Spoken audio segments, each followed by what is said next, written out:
லேவியராகமம் 11ஆம் அதிகாரம்.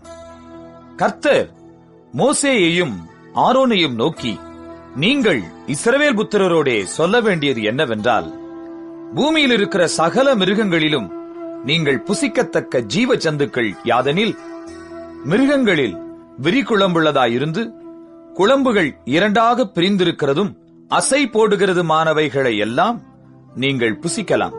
ஆனாலும் அசை போடுகிறதும் விரிகுளம்புள்ளதுமானவைகளில் ஒட்டகமானது அசை போடுகிறதாயிருந்தாலும் அதற்கு விரிகுளம்பில்லாதபடியால் அது உங்களுக்கு அசுத்தமாயிருக்கும். குளிமுசலானது அசை போடுகிறதாயிருந்தாலும் அதற்கு விரிகுளம்பில்லை, அது உங்களுக்கு அசுத்தமாயிருக்கும். முயலானது அசை போடுகிறதாயிருந்தும் அதற்கு விரிகுளம்பில்லை, அது உங்களுக்கு அசுத்தமாயிருக்கும். பன்றியின் குழம்பு விரிகுளம்பும் இரண்டாக பிரிந்ததுமாயிருந்தும் அது அசை போடாது, அது உங்களுக்கு அசுத்தமாயிருக்கும். இவைகளின் மாம்சத்தை புசிக்கவும் இவைகளின் உடல்களை தொடவும் வேண்டாம், இவைகள் உங்களுக்கு தீட்டாயிருக்க கடவது. ஜலத்தில் இருக்கிறவைகளில் நீங்கள் புசிக்கத்தக்கது யாதெனில், கடல்களும் ஆறுகளும் ஆகிய தண்ணீர்களிலே சிறகும் செதிளும் உள்ளவைகளை எல்லாம் நீங்கள் புசிக்கலாம். ஆனாலும் கடல்களும் ஆறுகளும் ஆகிய தண்ணீர்களில் நீந்துகிறதும் வாழுகிறதுமான பிராணிகளில் சிறகும் செதிலும் இல்லாதவைகள் யாவும் உங்களுக்கு அருவருப்பாயிருப்பதாக. அவைகள் உங்களுக்கு அருவருப்பாயிருக்க கடவது. அவைகளின் மாம்சத்தை புசியாதிருந்து அவைகளின் உடல்களை அருவருப்பீர்களாக. தண்ணீர்களிலே சிறகும் செதிளும் இல்லாத யாவும் உங்களுக்கு அருவருப்பாயிருக்க கடவது. பறவைகளில் நீங்கள் புசியாமல் அருவருக்க வேண்டியவைகள் யாதெனில், கழுகும் கருடனும் கடலுராஞ்சியும் பருந்தும் சகலவித வல்லூரும் சகலவித காகங்களும் தீக்குருவியும் கூகையும் செம்புகமும் சகலவித டேகையும் ஆந்தையும் நீர்க்காகமும் கோட்டானும் நாரையும் கூளக்கடாவும் குருகும் கொக்கும் சகலவித ராஜாளியும் புழுக்கொத்தியும் வவ்வாலும் ஆகிய இவைகளே. பறக்கிறவைகளில் 4 காலால் நடமாடுகிற ஊரும் பிராணிகள் யாவும் உங்களுக்கு அருவருப்பாயிருப்பதாக. ஆகிலும் பறக்கிறவைகளில் 4 காலால் நடமாடுகிற யாவிலும் நீங்கள் புசிக்கத்தக்கது யாதெனில், தரையிலே தத்துகிறதற்கு கால்களுக்கு மேல் தொடைகள் உண்டாயிருக்கிறவைகளிலே வெட்டுக்கிளி ஜாதியாயிருக்கிறதையும், சோலையாம் என்னும் கிளி ஜாதியாயிருக்கிறதையும், அர்கொல் எனும் கிளி ஜாதியாயிருக்கிறதையும், ஆகாபு என்னும் கிளி ஜாதியாயிருக்கிறதையும் நீங்கள் புசிக்கலாம். பறக்கிறவைகளில் 4 காலால் நடமாடுகிற மற்ற யாவும் உங்களுக்கு அருவருப்பாயிருப்பதாக. அவைகளாலே தீட்டுப்படுவீர்கள். அவைகளின் உடலை தொடுகிறவன் எவனும் சாயங்காலம் மட்டும் தீட்டுப்பட்டிருப்பான். அவைகளின் உடலை சுமந்தவன் எவனும் தன் வஸ்திரங்களை தோய்க்க கடவன். அவன் சாயங்காலம் மட்டும் தீட்டுப்பட்டிருப்பான். விரி நகங்கள் உள்ளவைகளாயிருந்தும் இருவிளவான குளம்பில்லாமலும் அசை போடாமலும் இருக்கிற மிருகங்கள் யாவும் உங்களுக்கு அசுத்தமாயிருப்பதாக. அவைகளை தொடுகிறவன் எவனும் தீட்டுப்படுவான். 4 காலால் நடக்கிற சகல ஜீவன்களிலும் தங்கள் உள்ளங்கால்களை ஊன்றி நடக்கிற யாவும் உங்களுக்கு அசுத்தமாயிருப்பதாக. அவைகளின் உடலை தொடுகிறவன் எவனும் சாயங்காலம் மட்டும் தீட்டுப்பட்டிருப்பான். அவைகளின் உடலை சுமந்தவன் தன் வஸ்திரங்களை தோய்க்க கடவன். அவன் சாயங்காலம் மட்டும் தீட்டுப்பட்டிருப்பான். இவைகள் உங்களுக்கு தீட்டாயிருக்க கடவது. தரையில் ஊறுகிற பிராணிகளில் உங்களுக்கு அசுத்தமானவைகள் எவையெனில், பெரிச்சாழியும் எலியும் சகலவிதமான ஆமையும் உடும்பும் அழுங்கும் ஓணானும் பல்லியும் பச்சோந்தியும் ஆகிய இவைகளே. சகல ஊரும் பிராணிகளிலும் இவைகள் உங்களுக்கு தீட்டாயிருக்க கடவது. அவைகளில் செத்ததை தொடுகிறவன் எவனும் சாயங்காலம் மட்டும் தீட்டுப்பட்டிருப்பான். அவைகளில் செத்தது ஒன்று யாதொன்றின் மேல் விழுந்தால் அது தீட்டுப்பட்டிருக்கும். அது மரப்பாத்திரமானாலும் வஸ்திரமானாலும் தோலானாலும் பையானாலும் வேலை செய்கிறதற்கேற்ற ஆயுதமானாலும் சாயங்காலம் மட்டும் தீட்டாயிருக்கும். அது தண்ணீரில் போடப்பட வேண்டும். அப்பொழுது சுத்தமாகும். அவைகளில் ஒன்று மண்பாண்டத்திற்குள் விழுந்தால் அதற்குள் இருக்கிறவை யாவும் தீட்டுப்பட்டிருக்கும். அதை உடைத்து போட வேண்டும். புசிக்கத்தக்க போஜன பதார்த்தத்தின் மேல் அந்த தண்ணீர் பட்டால் அது தீட்டாகும். குடிக்கத்தக்க எந்த பானமும் அப்படிப்பட்ட பாத்திரத்தினால் தீட்டுப்படும். அவைகளின் உடலில் யாதொன்று எதின்மேல் விழுதோ அதுவும் தீட்டுப்படும்.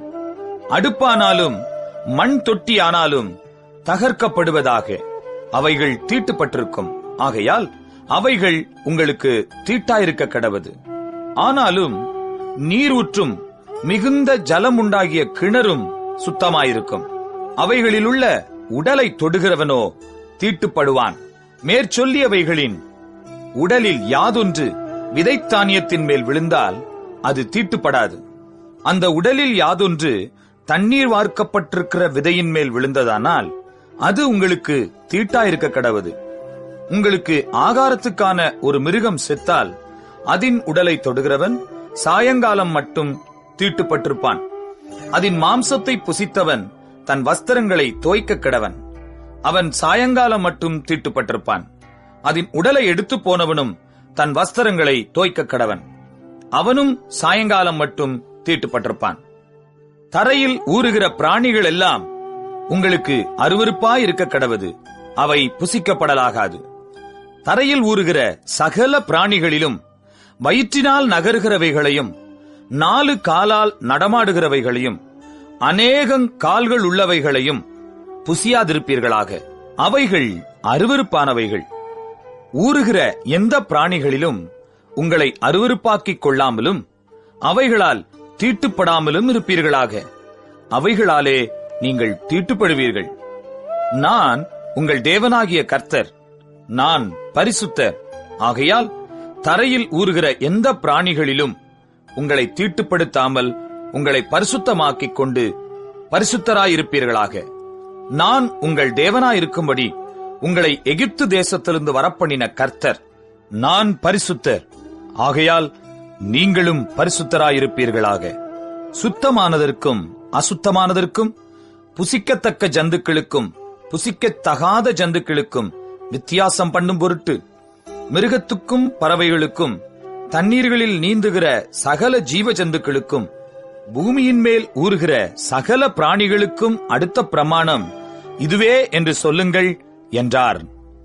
லேவியராகமம் 12ஆம் அதிகாரம். பின்னும் கர்த்தர் மோசேயை நோக்கி, நீ இஸ்ரவேல் புத்திரரோடே சொல்ல வேண்டியது என்னவென்றால், ஒரு ஸ்திரீ கர்ப்பவதியாகி ஆண் பிள்ளையை பெற்றால் அவள் சூதக ஸ்திரீ விலக்கமாயிருக்கும் நாட்களுக்கு சரியாக 7 நாள் தீட்டாயிருப்பாள். 8ஆம் நாளிலே அந்த பிள்ளையினுடைய நுனித்தோலின் மாம்சம் விருத்த சேதனம் பண்ணப்பட கடவது. பின்பு அவள் 33 நாள் தன் உதிர சுத்திகரிப்பு நிலையிலே இருந்து சுத்திகரிப்பின் நாட்கள் நிறைவேறும் அளவும் பரிசுத்தமான யாதொரு வஸ்துவை தொடவும் பரிசுத்த ஸ்தலத்துக்குள் வரவும் கூடாது. பெண் பிள்ளையை பெற்றாளாகில் அவள் 2 வாரம் சூதகஸ்திரியைப் போல தீட்டாயிருந்து பின்பு 66 நாள் உதிர சுத்திகரிப்பு நிலையிலே இருக்க கடவள். அவள் ஆண் பிள்ளையாவது பெண் பிள்ளையாவது பெற்றதற்காக அவளுடைய சுத்திகரிப்பின் நாட்கள் நிறைவேறின பின்பு அவள் 1 வயதான ஆட்டுக்குட்டியை சர்வாங்க தகன பலியாகவும், ஒரு புறா குஞ்சையாவது காட்டுப்புறாவையாவது பாவ நிவாரண பலியாகவும் ஆசரிப்பு கூடார வாசலில் ஆசாரியனிடத்திற்கு கொண்டு வர கடவள். அதை அவன் கர்த்தருடைய சந்நிதியில் பலியிட்டு அவளுக்காக பாவ நிவிர்த்தி செய்வானாக. அப்பொழுது அவள் தன் உதிர ஊரலின் தீட்டு நீங்கி சுத்தமாவாள். இது ஆண் பிள்ளையாவது பெண் பிள்ளையாவது பெற்றவளை குறித்த பிரமாணம். ஆட்டுக்குட்டியை கொண்டுவர அவளுக்கு சக்தி இல்லாதிருந்தால் 2 காட்டுப்புறாக்களையாவது 2 புறா குஞ்சுகளையாவது ஒன்றை சர்வாங்க தகன பலியாகவும் மற்றொன்றை பாவ நிவாரண பலியாகவும் கொண்டுவர கடவள். அதனால் ஆசாரியன் அவளுக்காக பாவ நிவிர்த்தி செய்ய கடவன். அப்பொழுது அவள் சுத்தமாவாள் என்று சொல் என்றார். லேவியராகமம் 13ஆம் அதிகாரம்.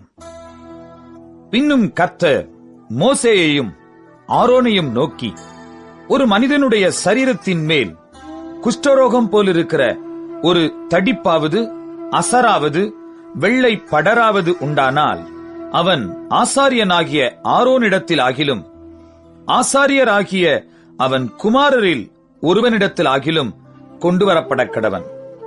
அப்பொழுது ஆசாரியன் அவன் சரீரத்தின் மேல் இருக்கிற ரோகத்தை பார்க்க வேண்டும். ரோகம் இருக்கும் இடத்தில் மயிர் வெளுத்தும் ரோகமுள்ள இடம் அவனுடைய மற்ற சரீரத்தை பார்க்கிலும் அதிகமாய் குழிந்தும் இருந்தால் அது குஷ்டரோகம். ஆசாரியன் அவனை பார்த்த பின்பு அவனை தீட்டுள்ளவன் என்று தீர்க்க கடவன். அவன் சரீரத்தின் மேல் வெள்ளை படர்ந்திருந்தாலும் அவ்விடம் அவனுடைய மற்ற தோலை பார்க்கிலும் அதிக பள்ளமாயிராமலும் அதன் மயிர் வெள்ளையாக மாறாமலும் இருந்தால் ஆசாரியன் அவனை 7 நாள் அடைத்து வைத்து 7ஆம் நாளில் அவனை பார்க்க கடவன்.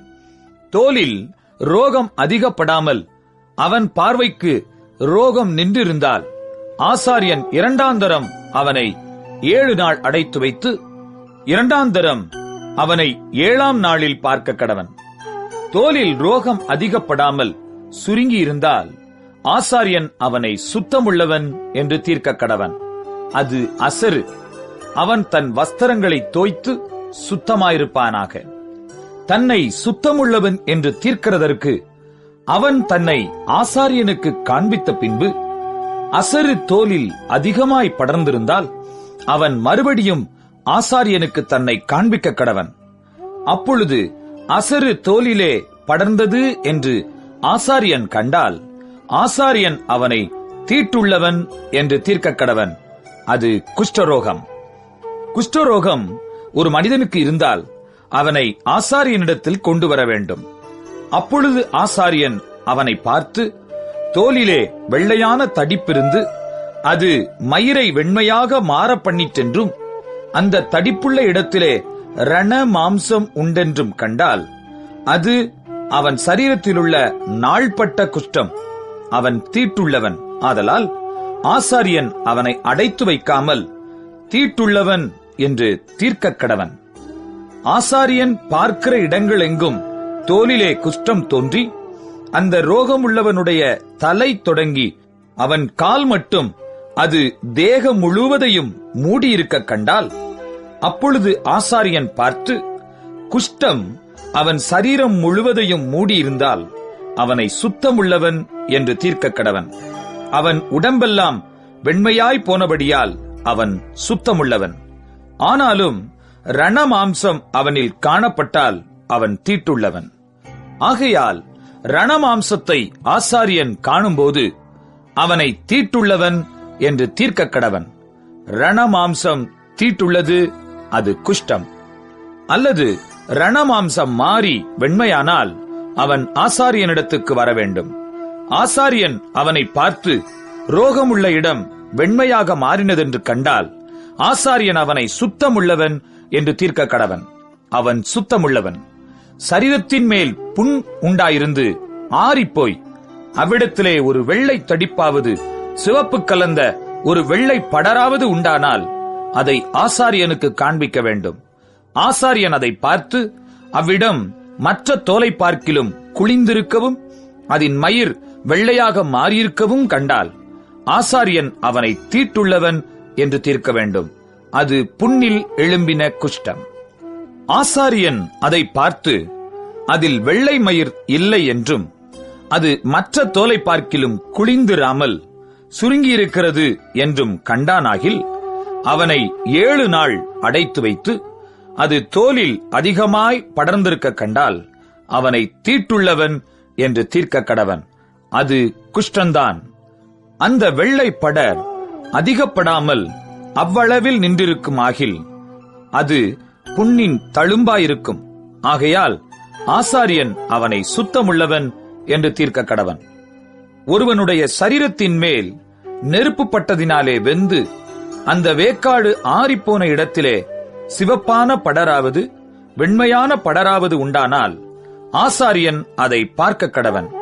அந்த படரிலே மயிர் வெண்மையாக மாறி அவ்விடம் மற்ற தோலை பார்க்கிலும் பள்ளமாயிருந்தால் அது வேக்காட்டினால் எழும்பின குஷ்டம்.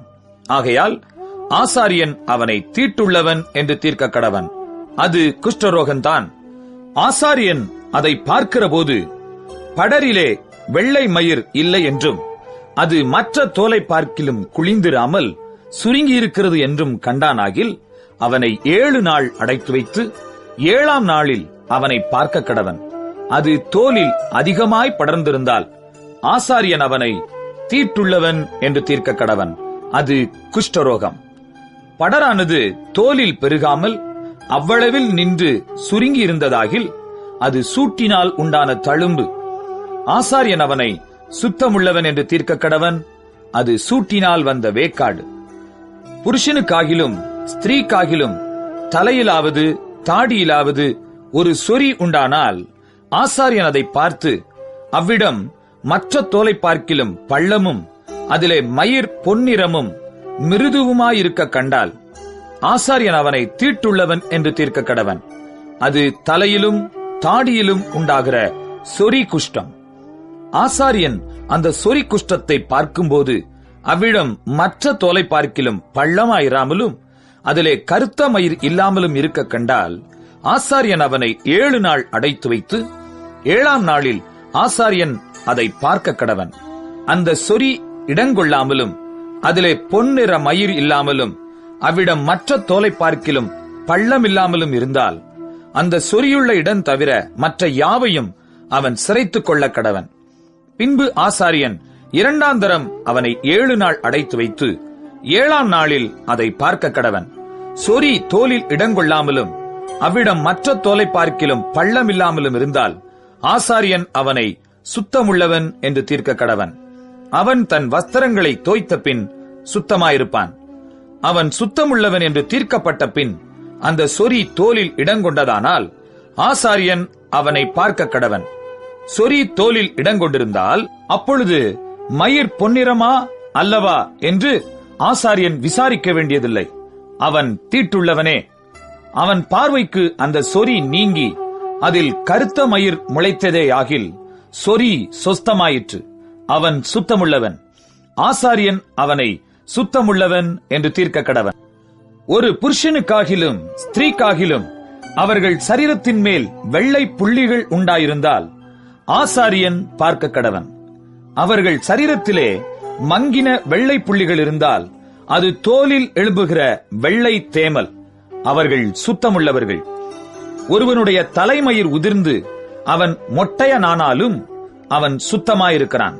அவனுடைய முன்னந்தலை மயிர் உதிர்ந்தால் அவன் அரை மொட்டையன், அவனும் சுத்தமாயிருக்கிறான். மொட்டை தலையிலாவது அரை மொட்டை தலையிலாவது சிவப்பு கலந்த வெண்மையான படர் உண்டானால் அது அதில் எழும்புகிற குஷ்டம். ஆசாரியன் அவனை பார்க்க கடவன். அவனுடைய மொட்டை தலையிலாவது அரை மொட்டை தலையிலாவது மற்ற அங்கங்களின் மேல் உண்டாகும் குஷ்டத்தைப் போல சிவப்பு கலந்த வெண்மையான தடிப்பு இருக்க கண்டால் அவன் குஷ்டரோகி. அவன் தீட்டுள்ளவன். ஆசாரியன் அவனை தீட்டுள்ளவன் என்று தீர்க்க கடவன். அவன் வியாதி அவன் தலையிலே இருக்கிறது. அந்த வியாதி உண்டாயிருக்கிற குஷ்டரோகி வஸ்திரம் கிழிந்தவனாயும் தன் தலையை மூடாதவனாயும் இருந்து அவன் தன் தாடியை மூடிக்கொண்டு தீட்டு தீட்டு என்று சத்தமிட வேண்டும். அந்த வியாதி அவனில் இருக்கும் நாள் வரைக்கும் தீட்டுள்ளவனாக எண்ணப்பட கடவன். அவன் தீட்டுள்ளவனே. ஆகையால் அவன் தனியே குடியிருக்க வேண்டும். அவன் குடியிருப்பு பாளையத்துக்கு புறம்பே இருக்க கடவது.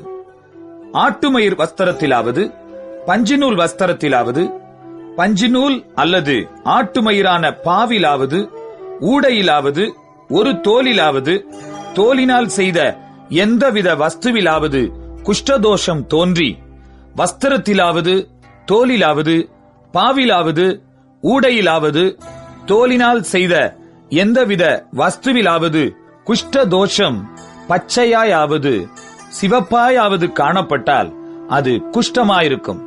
அதை ஆசாரியனுக்கு காண்பிக்க வேண்டும். ஆசாரியன் அதை பார்த்து 7 நாள் அடைத்து வைத்து 7ஆம் நாளிலே அதை பார்க்க கடவன். வஸ்திரத்திலாவது பாவிலாவது ஊடையிலாவது தோலிலாவது தோலினால் செய்த எந்தவித வஸ்துவிலாவது அது அதிகப்பட்டிருந்தால் அது அரிக்கிற குஷ்டம், அது தீட்டாயிருக்கும். அந்த தோஷம் இருக்கிற ஆட்டு மயிரினாலும் பஞ்சு நூலினாலும் செய்த வஸ்திரத்தையும் பாவையும் ஊடையையும் தோலினால் செய்த எந்தவித வஸ்துவையும் சுட்டரிக்க கடவன். அது அரிக்கிற குஷ்டம், ஆகையால் அக்னியில் சுட்டரிக்கப்பட வேண்டும். வஸ்திரத்தின் பாவிலாவது ஊடையிலாவது தோலினால் செய்த எந்தவித வஸ்துவிலாவது அந்த தோஷம் அதிகப்படவில்லை என்று ஆசாரியன் கண்டால், அப்பொழுது ஆசாரியன் அதை கழுவச் சொல்லி 2ஆம் தரம் 7 நாள் அடைத்து வைத்து அது கழுவப்பட்ட பின்பு அதை பார்க்க கடவன். அந்த தோஷம் அதிகப்படாதிருந்தாலும் அது நிறம் மாறாததாயிருந்தால் தீட்டாயிருக்கும். அக்னியில் அதை சுட்டரிக்க வேண்டும். அது அவ்வஸ்திரத்தின் உட்புறத்திலும் வெளிப்புறத்திலும் உருவ அரிக்கும். கழுவப்பட்ட பின்பு அது குறுகிற்றென்று ஆசாரியன் கண்டானேயாகில், அதை வஸ்திரத்திலாவது தோலிலாவது பாவிலாவது ஊடையிலாவது இராதபடிக்கு எடுத்து போட வேண்டும். அது இன்னும் வஸ்திரத்திலாவது பாவிலாவது ஊடையிலாவது தோலினால் செய்த எந்தவித வஸ்துவிலாவது காணப்பட்டால் அது படருகிற தோஷம். ஆகையினால் அது உள்ளதை அக்கினியில் சுட்டரிக்க வேண்டும். வஸ்திரத்தின் பாவாவது ஊடையாவது தோலினால் செய்த எந்தவித வஸ்துவாவது கழுவப்பட்ட பின்பு அந்த தோஷம் அதை விட்டு போயிற்றே, ஆனால் 2ஆம் தரம் கழுவப்பட வேண்டும். அப்பொழுது சுத்தமாயிருக்கும். ஆட்டு மயிராலாகிலும் பஞ்சு நூலாலாகிலும் நெய்த வஸ்திரத்தையாவது பாவையாவது ஊடையாவது தோலினால் செய்த எந்தவித வஸ்துவையாவது சுத்தமென்றாவது தீட்டென்றாவது தீர்க்கிறதற்கு அதனுடைய குஷ்ட தோஷத்துக்கடுத்த பிரமாணம் இதுவே என்றார். லேவியராகமம் 14ஆம் அதிகாரம். பின்னும் கர்த்தர் மோசேயை நோக்கி, குஷ்டரோகியினுடைய சுத்திகரிப்பின் நாளில் அவனுக்கு அடுத்த பிரமாணம் என்னவென்றால், அவன் ஆசாரியனிடத்தில் கொண்டு வரப்பட வேண்டும். ஆசாரியன் பாளையத்துக்கு புறம்பே போய் குஷ்டரோகியின் குஷ்ட வியாதி சொஸ்தமாயிற்று என்று கண்டால், சுத்திகரிக்கப்பட வேண்டியவனுக்காக உயிரோடு இருக்கும் சுத்தமான 2 குருவிகளையும் கேதுரு கட்டையையும் சிவப்பு நூலையும் ஈசோப்பையும் வாங்கி வர கட்டளையிடக் கடவன். பின்பு ஆசாரியன் அந்த குருவிகளில் ஒன்றை ஒரு மண்பாண்டத்திலுள்ள ஊற்று நீர்மேல் கொல்லச் சொல்லி, உயிருள்ள குருவியையும் கேதுரு கட்டையையும் சிவப்பு நூலையும் ஈசோப்பையும் எடுத்து இவைகளையும் உயிருள்ள குருவியையும் ஊற்று நீர்மேல் கொல்லப்பட்ட குருவியின் இரத்தத்திலே தோய்த்து குஷ்டம் நீங்க சுத்திகரிக்கப்படுகிறவன் மேல் 7 தரம் தெளித்து அவனை சுத்தம் பண்ணி உயிருள்ள குருவியை வெளியிலே விட்டுவிட கடவன். சுத்திகரிக்கப்படுகிறவன் தன் வஸ்திரங்களை தோய்த்து தன் மயிர் முழுவதையும் சிரைத்து தான் சுத்தமாகும்படி ஜலத்தில் ஸ்நானம் பண்ணி பின்பு பாளையத்தில் பிரவேசித்து தன் கூடாரத்துக்கு புறம்பே 7 நாள் தங்கி 7ஆம் நாளிலே தன் தலையையும் தாடியையும் புருவங்களையும் தன்னுடைய மயிர் முழுவதையும் சிரைத்து தன் வஸ்திரங்களை தோய்த்து ஜலத்தில் ஸ்நானம் பண்ண வேண்டும். அப்பொழுது சுத்தமாயிருப்பான். 8ஆம் நாளிலே அவன் பழுதற்ற 2 ஆட்டுக்குட்டிகளையும் 1 வயதான பழுதற்ற ஒரு பெண்ணாட்டுக்குட்டியையும் போஜன பலிக்காக எண்ணெயிலே பிசைந்த 1 மரக்காலில் 10 3 பங்காகிய மெல்லிய மாவையும் ஆளாக்கு எண்ணெயையும் கொண்டு வர கடவன். சுத்திகரிக்கிற ஆசாரியன் சுத்திகரிக்கப்படும் மனிதனையும் அவ்வஸ்துக்களையும் ஆசரிப்பு கூடார வாசலிலே கர்த்தருடைய சந்நிதியில் நிறுத்த கடவன்.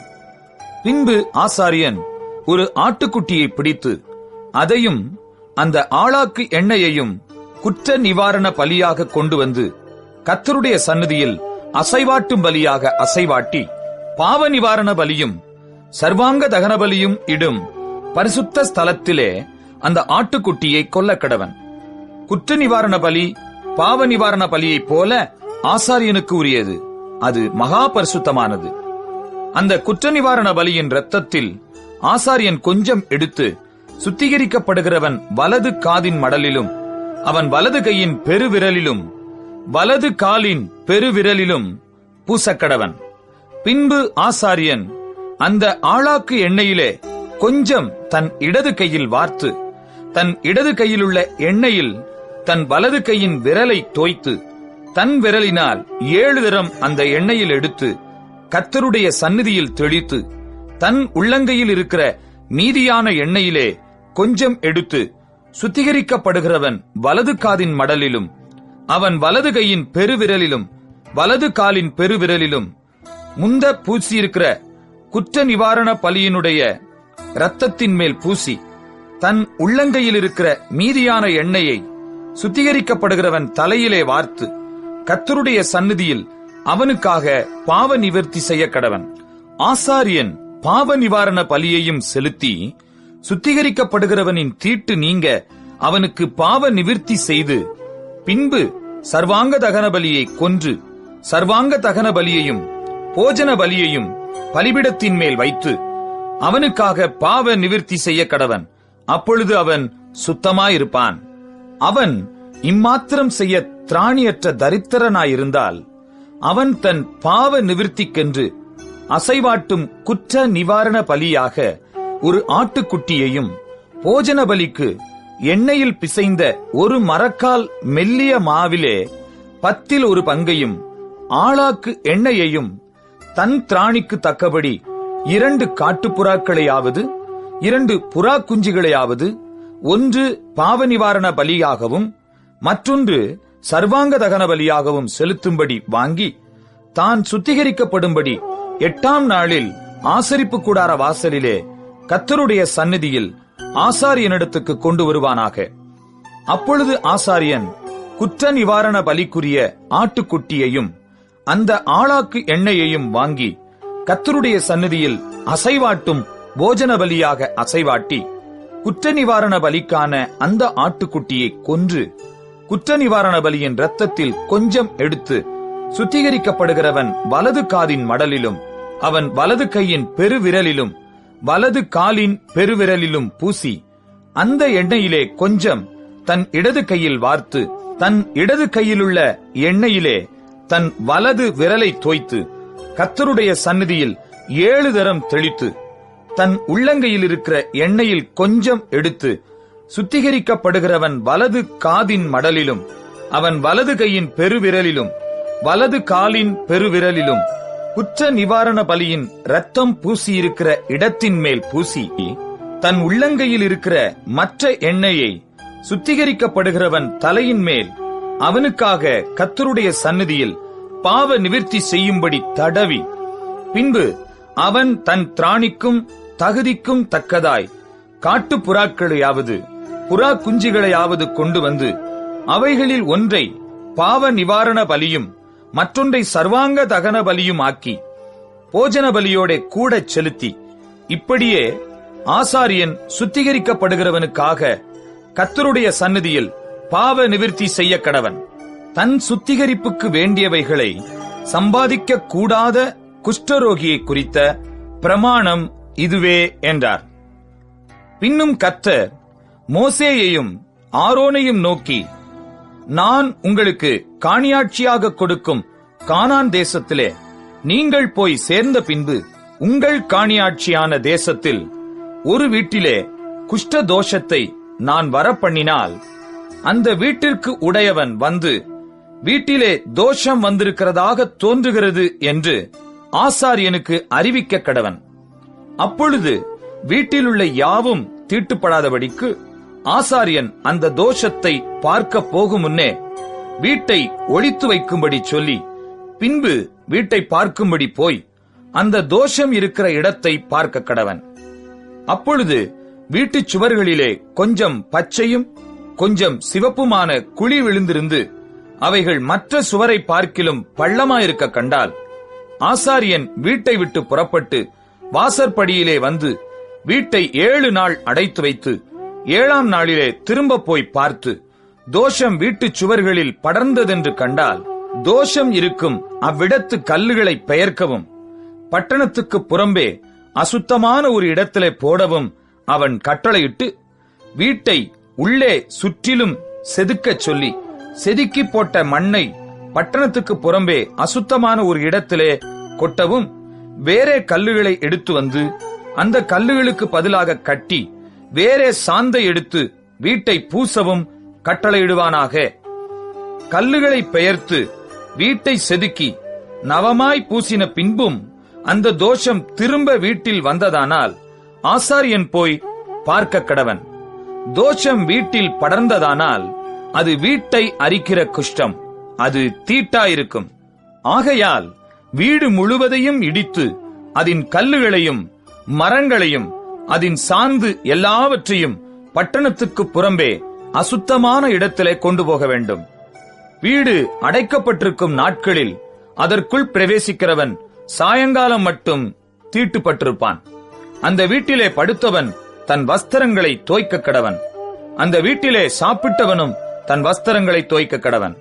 ஆசாரியன் திரும்ப வந்து வீடு பூசப்பட்ட பின்பு வீட்டிலே அந்த தோஷம் படரவில்லை என்று கண்டானே ஆகில், தோஷம் நிவிர்த்தியானபடியால் ஆசாரியன் அந்த வீட்டை சுத்தம் என்று தீர்க்க கடவன்.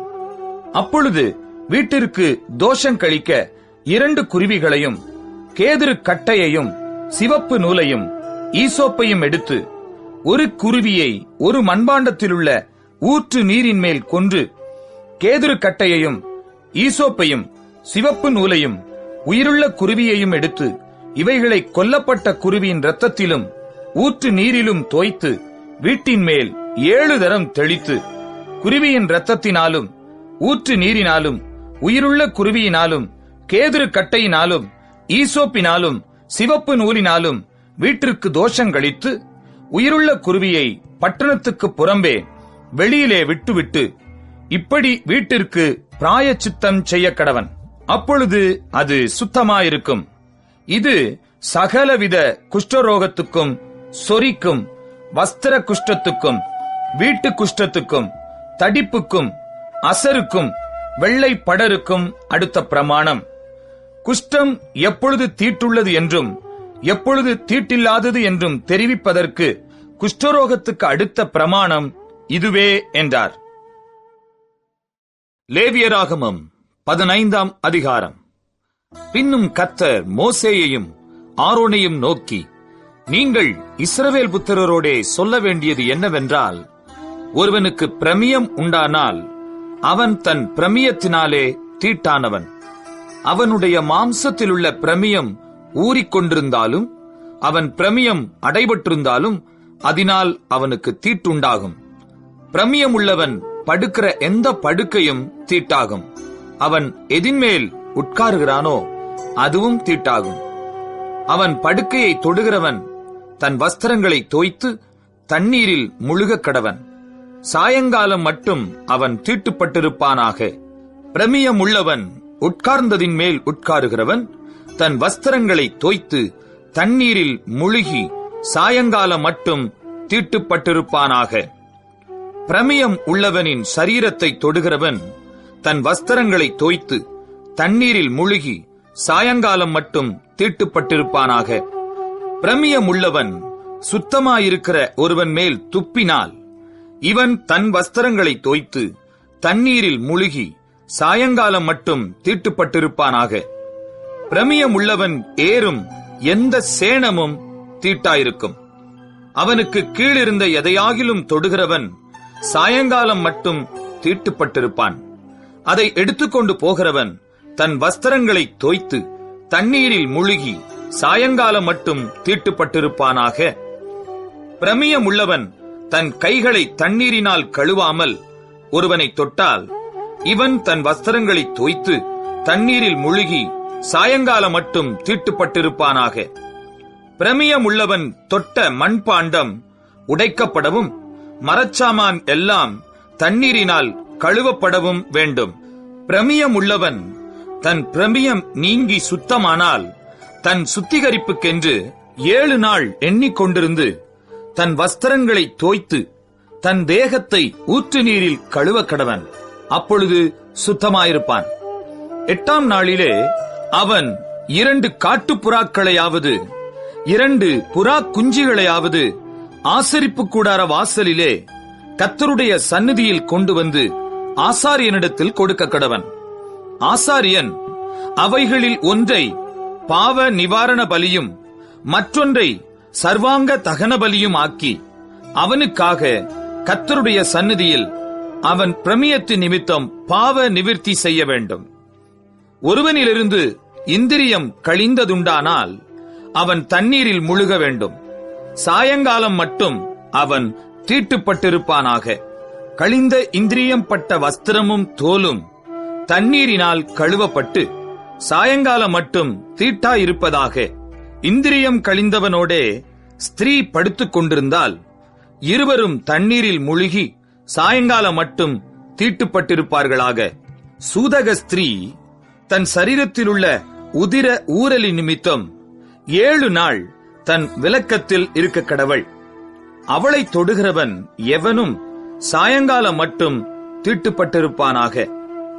அவள் விலக்கலாயிருக்கையில் எதின்மேல் படுத்துக் கொள்ளுகிறாளோ எதின்மேல் உட்காருகிறாளோ அதெல்லாம் தீட்டாயிருக்கும்.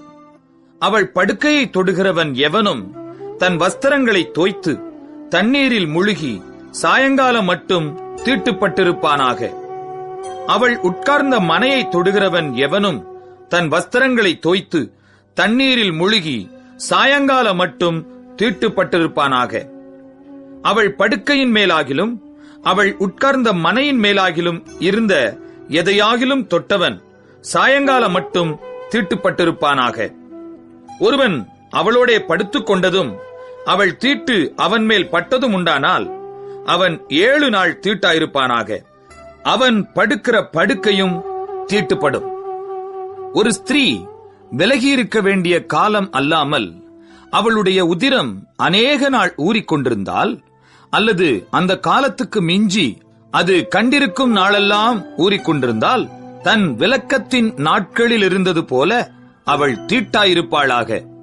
அந்த நாட்களெல்லாம் அவள் படுக்கும் எந்த படுக்கையும் அவள் விலக்கத்தின் படுக்கையைப் போல அவளுக்கு தீட்டாயிருக்கும். அவள் உட்கார்ந்த மனையும் அவளுடைய விலக்கத்தின் தீட்டைப் போலவே தீட்டாயிருக்கும். அப்படிப்பட்டவைகளை தொடுகிறவன் எவனும் தன் வஸ்திரங்களை தோய்த்து தண்ணீரில் முழுகி சாயங்காலம் மட்டும் தீட்டுப்பட்டிருப்பானாக. அவள் தன் உதிர ஊரல் நின்று சுத்தமான போது அவள் 7 நாள் எண்ணிக்கொள்வாளாக. அதன் பின்பு சுத்தமாயிருப்பாள். 8ஆம் நாளிலே 2 காட்டுப்புறாக்களையாவது 2 புறா குஞ்சிகளையாவது ஆசரிப்பு கூடார வாசலில் ஆசாரியனிடத்தில் கொண்டு வரக் கடவள். ஆசாரியன் அவைகளில் ஒன்றை பாவ நிவாரண பலியும் மற்றொன்றை சர்வாங்க தகன பலியும் ஆக்கி அவளுக்காக கர்த்தருடைய சந்நிதியில் அவளுடைய உதிர ஊரலி நிமித்தம் பாவ நிவிர்த்தி செய்ய கடவன். இஸ்ரவேல் புத்திரர் தங்கள் நடுவே இருக்கிற என்னுடைய வாசஸ்தலத்தை தீட்டுப்படுத்தி தங்கள் தீட்டுகளால் சாகாதபடிக்கு இப்படி நீங்கள் அவர்கள் தீட்டுகளுக்கு அவர்களை விலக்கி வைக்க கடவீர்கள். பிரமியம் உள்ளவனுக்கும் இந்திரிய கழிவினாலே தீட்டானவனுக்கும் சூதக பலவீனம் உள்ளவளுக்கும் பிரமியமுள்ள ஸ்திரீ புருஷருக்கும் தீட்டாயிருக்கிறவளோடே படுத்துக் கொண்டவனுக்கும் ஏற்ற பிரமாணம் இதுவே என்றார். லேவியராகமம் 16ஆம் அதிகாரம். ஆரோனின் 2 குமாரர் கர்த்தருடைய சந்நிதியிலே சேர்ந்து மரித்து போன பின்பு கர்த்தர் மோசேயை நோக்கி, கிருபாசனத்தின் மேல் ஒரு மேகத்தில் நான் காணப்படுவேன். ஆதலால் உன் சகோதரனாகிய ஆரோன் சாகாதபடி பரிசுத்த ஸ்தலத்திலே திரைக்கு உட்புறத்தில் இருக்கிற பெட்டியின் மேலுள்ள கிருபாசன மூடிக்கு முன்பாக சகல வேளையிலும் வரவேண்டாம் என்று அவனுக்கு சொல். ஆரோன் பரிசுத்த ஸ்தலத்துக்குள் பிரவேசிக்க வேண்டிய விதமாவது, அவன் ஒரு காளையை பாவ நிவாரண பலியாகவும் ஒரு ஆட்டுக்கடாவை சர்வாங்க தகன பலியாகவும் செலுத்தி பிரவேசிக்க வேண்டும். அவன் பரிசுத்தமான சணல் நூல் சட்டையை தரித்து தன் அறைக்கு சணல் நூல் ஜல்லடத்தை போட்டு சணல் நூல் இடைக்கச்சையை கட்டி சணல் நூல் பாகையை தரித்துக் கொண்டிருக்க வேண்டும். அவைகள் பரிசுத்த வஸ்திரங்கள். அவன் ஜலத்திலே ஸ்நானம் பண்ணி அவைகளை தரித்துக் கொண்டு இஸ்ரவேல் புத்திரராகிய சபையாரிடத்திலே பாவ நிவாரண பலியாக 2 வெள்ளாட்டுக் கிடாக்களையும் சர்வாங்க தகன பலியாக ஒரு ஆட்டுக்கடாவையும் வாங்க கடவன். பின்பு ஆரோன் தனக்காகவும் தன் வீட்டாருக்காகவும் பாவ நிவிர்த்தி செய்யும்படிக்கு தன்னுடைய பாவ நிவாரண பலியின் காளையை சேரப் பண்ணி அந்த 2 வெள்ளாட்டுக் கடாக்களையும் கொண்டு வந்து ஆசரிப்பு கூடார வாசலிலே கர்த்தருடைய சந்நிதியில் நிறுத்தி அந்த 2 வெள்ளாட்டுக் கடாக்களையும் குறித்து கர்த்தருக்கென்று ஒரு சீட்டும் போக்காடாக விடப்படும் வெள்ளாட்டுக் கடாவுக்கென்று ஒரு சீட்டும் போட்டு கர்த்தருக்கென்று சீட்டு விழுந்த வெள்ளாட்டுக் கடாவை பாவ நிவாரண பலியாக சேரப் பண்ணி போக்காடாக விடப்பட சீட்டு விழுந்த வெள்ளாட்டுக் கடாவை அதைக் கொண்டு பாவ நிவிர்த்தி உண்டாக்கவும் அதை போக்காடாக வனாந்தரத்திலே போகவிடவும் கர்த்தருடைய சந்நிதியில் உயிரோடே நிறுத்தி பின்பு ஆரோன் தனக்காகவும் தன் வீட்டாருக்காகவும் பாவ நிவிர்த்தி செய்யும்படி தன்னுடைய பாவ நிவாரணத்துக்கான காளையை கொண்டு வந்து அதை கொன்று கர்த்தருடைய சந்நிதியில் இருக்கும் பலிபீடத்தின் மேலுள்ள நெருப்பு தணலினால் தூப கலசத்தை நிரப்பி பொடியாக்கப்பட்ட சுகந்த தூப வர்க்கத்திலே தன் கைப்பிடிகள் நிறைய எடுத்து திரைக்கு உட்புறமாக கொண்டு வந்து தான் சாகாதபடிக்கு தூப மேகமானது சாட்சி பெட்டியின் மேல் இருக்கும் கிருபாசனத்தை மூடத்தக்கதாக கர்த்தருடைய சந்நிதியில் அக்னியின் மேல் தூப வர்க்கத்தை போடக்கடவன். பின்பு காளையின் இரத்தத்திலே கொஞ்சம் எடுத்து கீழ்ப்புறமாக நின்று தன் விரலினால் கிருபாசனத்தின் மேல் தெளித்து அந்த இரத்தத்தில் கொஞ்சம் எடுத்து கிருபாசனத்துக்கு முன்பாக 7 தரம் தன் விரலினால் தெளிக்க கடவன். பின்பு ஜனத்தினுடைய பாவ நிவாரண பலியான வெள்ளாட்டுக் கடாவை அவன் கொன்று அதன் இரத்தத்தை திரைக்கு உட்புறமாக கொண்டு வந்து காளையின் இரத்தத்தை தெளித்தது போல அதன் இரத்தத்தையும் கிருபாசனத்தின் மேலும் அதற்கு முன்பாகவும் தெளித்து இஸ்ரவேல் புத்திரருடைய தீட்டுக்களின் நிமித்தமும் அவர்களுடைய சகல பாவங்களினாலும் உண்டான அவர்களுடைய மீறுதல்களின் நிமித்தமும் பரிசுத்த ஸ்தலத்திற்காக பிராயச்சித்தம் செய்து அவர்களிடத்தில் அவர்களுடைய தீட்டுகளுக்குள்ளே நிற்கிற ஆசரிப்பு கூடாரத்திற்காகவும் அப்படியே செய்ய கடவன். பாவ நிவிர்த்தி செய்யும்படி அவன் பரிசுத்த ஸ்தலத்துக்குள் பிரவேசித்து தனக்காகவும் தன் வீட்டாருக்காகவும் இஸ்ரவேல் சபையார் அனைவருக்காகவும் பாவ நிவிர்த்தி செய்து வெளியே வருமளவும் ஆசரிப்பு கூடாரத்தில் ஒருவரும் இருக்கலாகாது. பின்பு அவன் கர்த்தருடைய சந்நிதியில் இருக்கிற பலிபீடத்தண்டை வந்து அதற்காக பிராயச்சித்தம் செய்து காளையின் இரத்தத்திலும் வெள்ளாட்டுக் கடாவின் இரத்தத்திலும் கொஞ்சம் எடுத்து பலிபீடத்து கொம்புகளின் மேல் சுற்றிலும் பூசி தன் விரலினால் அந்த இரத்தத்தில் எடுத்து 7 தரம் அதின்மேல் தெளித்து அதை இஸ்ரவேல் புத்திரரின் தீட்டுகள் நீங்க சுத்திகரித்து பரிசுத்தப்படுத்த கடவன். அவன் இப்படி பரிசுத்த ஸ்தலத்துக்கும் ஆசரிப்பு கூடாரத்துக்கும் பலிபீடத்துக்கும் பிராயச்சித்தம் செய்து தீர்ந்த பின்பு உயிரோடு இருக்கிற வெள்ளாட்டுக் கடாவை சேரப் பண்ணி அதன் தலையின் மேல் ஆரோன் தன் 2 கைகளையும் வைத்து அதன் மேல் இஸ்ரவேல் புத்திரருடைய சகல அக்கிரமங்களையும் அவர்களுடைய எல்லா பாவங்களினாலும் உண்டான அவர்களுடைய சகல மீறுதல்களையும் அறிக்கையிட்டு அவைகளை வெள்ளாட்டுக் கடாவினுடைய தலையின் மேல் சுமத்தி அதை அதற்கான ஆள்வசமாய் வனாந்தரத்துக்கு அனுப்பிவிடக் கடவன். அந்த வெள்ளாட்டுக் கடா அவர்களுடைய அக்கிரமங்களையெல்லாம் தன்மேல் சுமந்து கொண்டு குடியில்லாத தேசத்துக்கு போவதாக அவன் அந்த வெள்ளாட்டுக் கடாவை வனாந்தரத்திலே போகவிடக் கடவன். ஆரோன் ஆசரிப்பு கூடாரத்துக்குள் வந்து தான் பரிசுத்த ஸ்தலத்துக்குள் பிரவேசிக்கும் போது உடுத்தியிருந்த சணல் நூல் வஸ்திரங்களை களைந்து அங்கே வைத்துவிட்டு பரிசுத்த இடத்திலே ஜலத்தில் ஸ்நானம் பண்ணி தன் வஸ்திரங்களை உடுத்திக் கொண்டு வெளியே வந்து தன் சர்வாங்க தகன பலியையும் ஜனங்களின் சர்வாங்க தகன பலியையும் இட்டு தனக்காகவும் ஜனங்களுக்காகவும் பாவ நிவிர்த்தி செய்து பாவ நிவாரண பலியின் கொழுப்பை பலிபீடத்தின் மேல் தகனிக்க கடவன். போக விடப்படும் போக்காடாகிய வெள்ளாட்டுக் கடாவை கொண்டு போய் விட்டவன் தன் வஸ்திரங்களை தோய்த்து ஜலத்தில் ஸ்நானம் பண்ணி பின்பு பாளையத்துக்குள் வருவானாக. பாவ நிவிர்த்திக்கென்று பரிசுத்த ஸ்தலத்துக்குள் இரத்தம் கொண்டு வரப்பட்ட பாவ நிவாரண பலியாகிய காளையையும் பாவ நிவாரண பலியாகிய வெள்ளாட்டுக் கடாவையும் பாளையத்துக்கு புறம்பே கொண்டு போய் அவைகளின் தோலையும் மாம்சத்தையும் சாணியையும் அக்கினியிலே சுட்டெரிக்க கடவர்கள். அவைகளை சுட்டெரித்தவன் தன் வஸ்திரங்களை தோய்த்து ஜலத்திலே ஸ்நானம் பண்ணி பின்பு பாளையத்துக்குள் வருவானாக. 7ஆம் மாதம் 10ஆம் தேதியிலே சுதேசியானாலும் உங்களுக்குள் தங்கும் பரதேசியானாலும் தங்கள் ஆத்துமாக்களை தாழ்மைப்படுத்துவதுமன்றி ஒரு வேலையும் செய்யாமல் இருக்க வேண்டும். இது உங்களுக்கு நித்திய கட்டளையாயிருக்க கடவது. கர்த்தருடைய சந்நிதியில் உங்கள் பாவமெல்லாம் நீங்கி சுத்திகரிக்கப்படும்படி அந்நாளில் உங்களை சுத்திகரிக்கும் பொருட்டு உங்களுக்காக பாவ நிவிர்த்தி செய்யப்படும். உங்களுக்கு அது விசேஷித்த ஓய்வு நாள். அதிலே உங்கள் ஆத்துமாக்களை தாழ்மைப்படுத்த கடவீர்கள். இது நித்திய கட்டளை. அபிஷேகம் பெற்றவனும் தன் தகப்பன் பட்டத்திற்கு வந்து ஆசாரிய ஊழியம் செய்ய பிரதிஷ்டை பண்ணப்பட்டவனுமாகிய ஆசாரியனே பாவ நிவிர்த்தி செய்ய கடவன். அவன் பரிசுத்த வஸ்திரங்களாகிய சணல் நூல் வஸ்திரங்களை உடுத்திக்கொண்டு பரிசுத்த ஸ்தலத்துக்கும் ஆசரிப்பு கூடாரத்துக்கும் பலிபீடத்துக்கும் பிராயச்சித்தம் செய்து ஆசாரியருக்காகவும் சபையின் சகல ஜனங்களுக்காகவும் பாவ நிவிர்த்தி செய்ய கடவன். இப்படி வருஷத்தில் ஒருமுறை இஸ்ரவேல் புத்திரருக்காக அவர்களுடைய சகல பாவங்களுக்கும் பாவ நிவிர்த்தி செய்வது உங்களுக்கு நித்திய கட்டளையாயிருக்க கடவது என்று சொல் என்றார். கர்த்தர் மோசேக்கு கட்டளையிட்டபடியே ஆரோன் செய்தான். லேவியராகமம் 17ஆம் அதிகாரம்.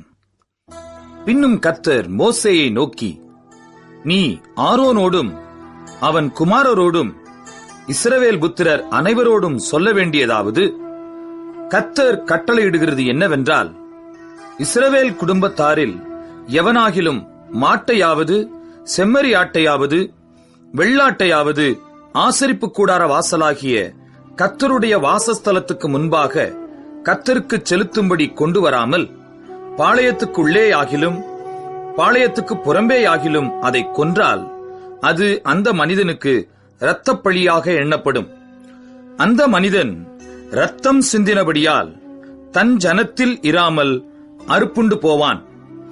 ஆகையால் இஸ்ரவேல் புத்திரர் வெளியிலே பலியிடுகிற தங்கள் பலிகளை ஆசரிப்பு கூடார வாசலில் ஆசாரியனிடத்தில் கர்த்தருடைய சந்நிதியில் கொண்டு வந்து அங்கே அவைகளை கர்த்தருக்கு சமாதான பலிகளாக செலுத்த கடவர்கள். அங்கே ஆசாரியன் இரத்தத்தை ஆசரிப்பு கூடார வாசலில் இருக்கிற கர்த்தருடைய பலிபீடத்தின் மேல் தெளித்து கொழுப்பை கர்த்தருக்கு சுகந்த வாசனையாக தகனிக்க கடவன். தாங்கள் சோர மார்க்கமாய் பின்பற்றுகிற பேய்களுக்கு தங்கள் பலிகளை இனி செலுத்தாதிருப்பார்களாக. இது அவர்கள் தலைமுறை தோறும் அவர்களுக்கு நித்திய கட்டளையாயிருக்க கடவது. மேலும் நீ அவர்களை நோக்கி, இஸ்ரவேல் குடும்பத்தாரிலும் உங்கள் நடுவே தங்குகிற அந்நியர்களிலும் எவனாகிலும் சர்வாங்க தகன பலி முதலானவைகளை இட்டு அதை ஆசரிப்பு கூடார வாசலிலே கர்த்தருக்கு செலுத்தும்படி கொண்டு வராவிட்டால் அவன் தன் ஜனத்தில் இராமல் அறுப்புண்டு போவான் என்று சொல். இஸ்ரவேல் குடும்பத்தாரிலும் உங்களுக்குள் தங்கும் அந்நியர்களிலும் எவனாகிலும் இரத்தம் எண்ணப்பட்டதை புசித்தால் இரத்தத்தை புசித்த அவனுக்கு விரோதமாக நான் என் முகத்தை திருப்பி அவன் தன் ஜனத்தில் இராதபடிக்கு அவனை அறுப்புண்டு போக பண்ணுவேன். மாம்சத்தின் உயிர் இரத்தத்தில் இருக்கிறது. நான் அதை உங்களுக்கு பலிபீடத்தின் மேல் உங்கள் ஆத்துமாக்களுக்காக பாவ நிவிர்த்தி செய்யும்படிக்கு கட்டளையிட்டேன். ஆத்துமாவிற்காக பாவ நிவிர்த்தி செய்கிறது இரத்தமே. அதிநிமித்தம் உங்களில் ஒருவனும் இரத்தம் புசிக்க வேண்டாம், உங்கள் நடுவே தங்குகிற அந்நியனும் இரத்தம் புசிக்க வேண்டாம் என்று இஸ்ரவேல் புத்திரருக்கு சொன்னேன். இஸ்ரவேல் புத்திரரிலும் உங்களுக்குள் தங்குகிற அந்நியர்களிலும் எவனாகிலும் புசிக்கத்தக்க ஒரு மிருகத்தையாவது ஒரு பட்சியையாவது வேட்டையாடி பிடித்தால் அவன் அதன் இரத்தத்தை சிந்த பண்ணி மண்ணினால் அதை மூடக்கடவன். சகல மாம்சத்துக்கும் இரத்தம் உயிராயிருக்கிறது. இரத்தம் ஜீவனுக்கு சமானம். ஆகையால் எந்த மாம்சத்தின் இரத்தத்தையும் புசிக்க வேண்டாம். சகல மாம்சத்தின் உயிரும் அதன் இரத்தந்தானே. அதை புசிக்கிற எவனும் அறுப்புண்டு போவான் என்று இஸ்ரவேல் புத்திரருக்கு சொன்னேன். தானாய் இறந்து போனதையாவது பீருண்டதையாவது புசித்தவன் எவனும் அவன் சுதேசியானாலும் பரதேசியானாலும் தன் வஸ்திரங்களை தோய்த்து தண்ணீரில் மூழ்கி சாயங்காலம் மட்டும் தீட்டாயிருப்பானாக. பின்பு சுத்தமாயிருப்பான். அவன் தன் வஸ்திரங்களை தோய்க்காமலும் ஸ்நானம் பண்ணாமலும் இருந்தால் தன் அக்கிரமத்தை சுமப்பான் என்று சொல் என்றார். லேவியராகமம் 18ஆம் அதிகாரம். பின்னும் கர்த்தர் மோசேயை நோக்கி, நீ இஸ்ரவேல் புத்திரருக்கு சொல்ல வேண்டியது என்னவென்றால், நான் உங்கள் தேவனாகிய கர்த்தர். நீங்கள் குடியிருந்த எகிப்து தேசத்தாருடைய செய்கையின்படி செய்யாமலும், நான் உங்களை அழைத்துப் போகிற கானான் தேசத்தாருடைய செய்கையின்படி செய்யாமலும், அவர்களுடைய முறைமைகளின்படி நடவாமலும், என்னுடைய நியாயங்களின்படி செய்து என்னுடைய கட்டளைகளை கைக்கொண்டு நடவுங்கள். நான் உங்கள் தேவனாகிய கர்த்தர். ஆகையால் என் கட்டளைகளையும் என் நியாயங்களையும் கைக்கொள்ள கடவீர்கள். அவைகளின்படி செய்கிறவன் எவனும் அவைகளால் பிழைப்பான். நான் கர்த்தர். ஒருவனும் தனக்கு நெருங்கின இனமாகிய ஒருத்தியை நிர்வாணமாக்கும்படி அவளை சேரலாகாது. நான் கர்த்தர். உன் தகப்பனையாவது உன் தாயையாவது நிர்வாணமாக்கலாகாது. அவள் உன் தாயானவள், அவளை நிர்வாணமாக்கலாகாது. உன் தகப்பனுடைய மனைவியை நிர்வாணமாக்கலாகாது. அது உன் தகப்பனுடைய நிர்வாணம்.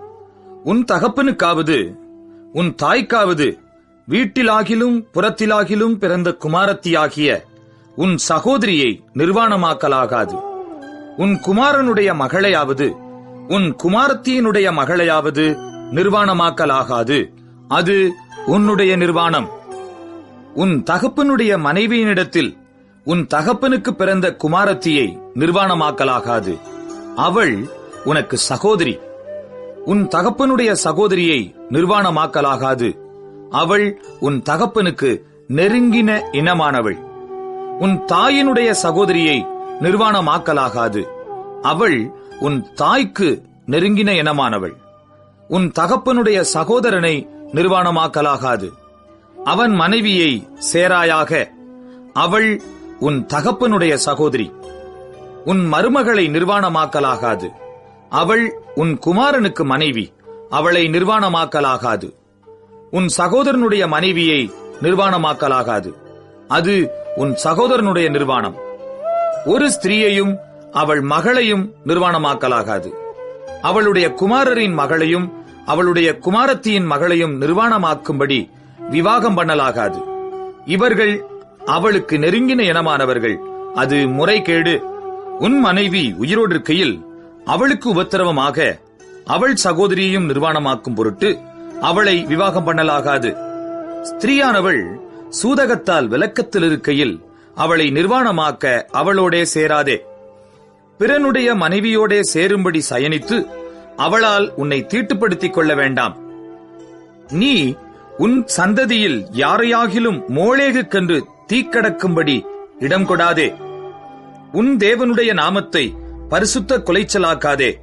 நான் கர்த்தர். பெண்ணோடு சம்யோகம் பண்ணுகிறது போல ஆணோடே சம்யோகம் பண்ண வேண்டாம். அது அருவருப்பானது. யாதொரு மிருகத்தோடும் நீ புணர்ச்சி செய்து அதனாலே உன்னை தீட்டுப்படுத்த வேண்டாம். ஸ்திரீயானவள் மிருகத்தோடே புணரும்படி அதற்கு முன்பாக நிற்கலாகாது. அது அருவருப்பான தாறுமாறு. இவைகளில் ஒன்றினாலும் உங்களை தீட்டுப்படுத்தாதிருங்கள்.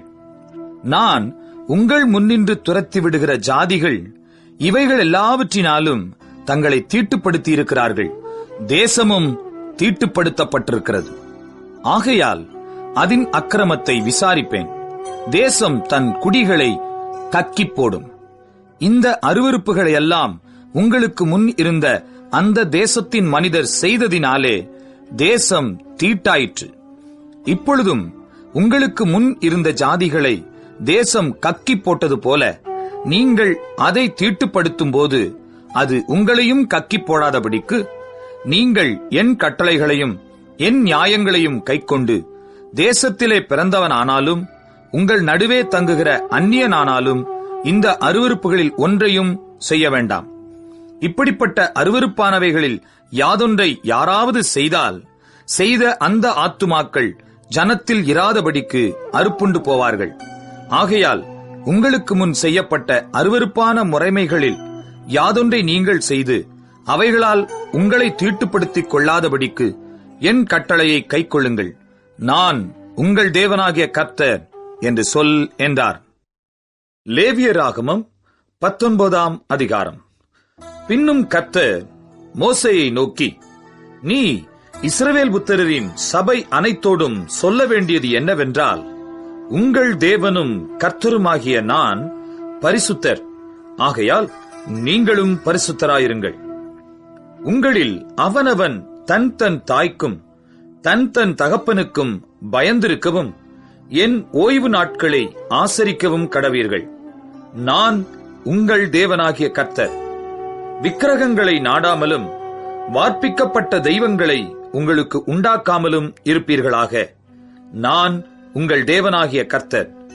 நீங்கள் சமாதான பலியை கர்த்தருக்கு செலுத்தினால் அதை மனோற்சாகமாய் செலுத்துங்கள். நீங்கள் அதை செலுத்துகிற நாளிலும் மறுநாளிலும் அதை புசிக்க வேண்டும். 3ஆம் நாள் மட்டும் மீதியானது அக்கினியிலே சுட்டெரிக்கப்பட கடவது. 3ஆம் நாளில் அதில் ஏதாகிலும் புசிக்கப்பட்டால் அருவருப்பாயிருக்கும், அது அங்கீகரிக்கப்பட மாட்டாது.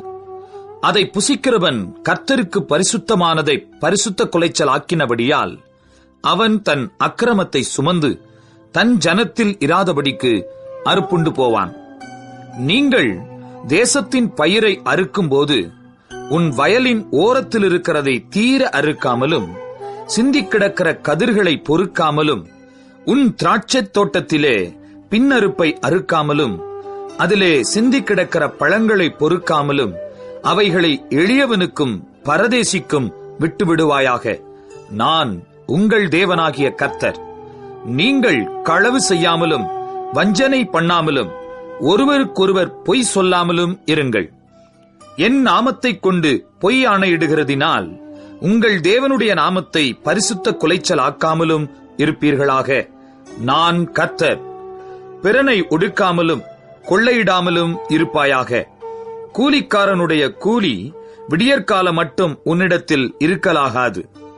செவிடனை நிந்தியாமலும் குருடனுக்கு முன்னே தடுக்கலை வையாமலும் உன் தேவனுக்கு பயந்திருப்பாயாக. நான் கர்த்தர். நியாய விசாரணையில் அநியாயம் செய்யாதிருங்கள். சிறியவனுக்கு முகதாட்சண்யம் செய்யாமலும் பெரியவனுடைய முகத்துக்கு அஞ்சாமலும் நீதியாக பிறனுக்கு நியாயம் தீர்ப்பாயாக. உன் ஜனங்களுக்குள்ளே அங்கும் இங்கும் கோள் சொல்லித் திரியாயாக. பிறனுடைய இரத்தப்பழிக்கு உட்பட வேண்டாம். நான் கர்த்தர். உன் சகோதரனை உன் உள்ளத்தில் பகையாயாக. பிறன்மேல் பாவம் சுமராதபடிக்கு அவனை எப்படியும் கடிந்து கொள்ள வேண்டும். பழிக்கு பழி வாங்காமலும் உன் ஜனபுத்திரர் மேல் பொறாமை கொள்ளாமலும் உன்னில் நீ அன்பு கூறுவது போல் பிறனிலும் அன்பு கூறுவாயாக. நான் கர்த்தர். என் கட்டளைகளை கைக்கொள்வீர்களாக. உன் மிருக ஜீவன்களை வேறு ஜாதியோடே பொலிய விடாயாக. உன் வயலிலே வெவ்வேறு வகையான விதைகளை கலந்து விதையாயாக. சணல் நூலும் கம்பளி நூலும் கலந்த வஸ்திரத்தை உடுத்தாதிருப்பாயாக. ஒருவனுக்கு அடிமையானவள் ஒரு புருஷனுக்கு நியமிக்கப்பட்டவளாயிருந்து முற்றிலும் மீட்கப்படாமலும் தன்னிச்சையாய் விடப்படாமலும் இருக்க அவளோடே ஒருவன் சம்யோகமாய் சயனம் பண்ணினால் அவர்கள் கொலை செய்யப்படாமல் அடிக்கப்பட வேண்டும். அவள் சுயாதீனமுள்ளவள் அல்ல. அவன் தன் குற்ற நிவாரண பலியாய் ஆசரிப்பு கூடார வாசலிலே கர்த்தருடைய சந்நிதியில் ஒரு ஆட்டுக்கடாவை கொண்டு வர கடவன். அதனாலே ஆசாரியன் அவன் செய்த பாவத்தின் நிமித்தம் அவனுக்காக கர்த்தருடைய சந்நிதியில் பாவ நிவர்த்தி செய்ய கடவன். அப்பொழுது அவன் செய்த பாவம் அவனுக்கு மன்னிக்கப்படும். நீங்கள் அந்த தேசத்தில் வந்து புசிக்கத்தக்க கனிகளை தருகிற பலவித மரங்களை நாட்டின பின்பு அவைகளின் கனிகளை விருத்த சேதனம் இல்லாதவைகள் என்று எண்ணுவீர்களாக. 3 வருஷம் அது புசிக்கப்படாமல் விருத்த சேதனம் இல்லாததாய் உங்களுக்கு எண்ணப்பட வேண்டும். பின்பு 4ஆம் வருஷத்திலே அவைகளின் கனிகள் எல்லாம் கர்த்தருக்கு துதி செலுத்துகிறதற்கேற்ற பரிசுத்தமாயிருக்கும்.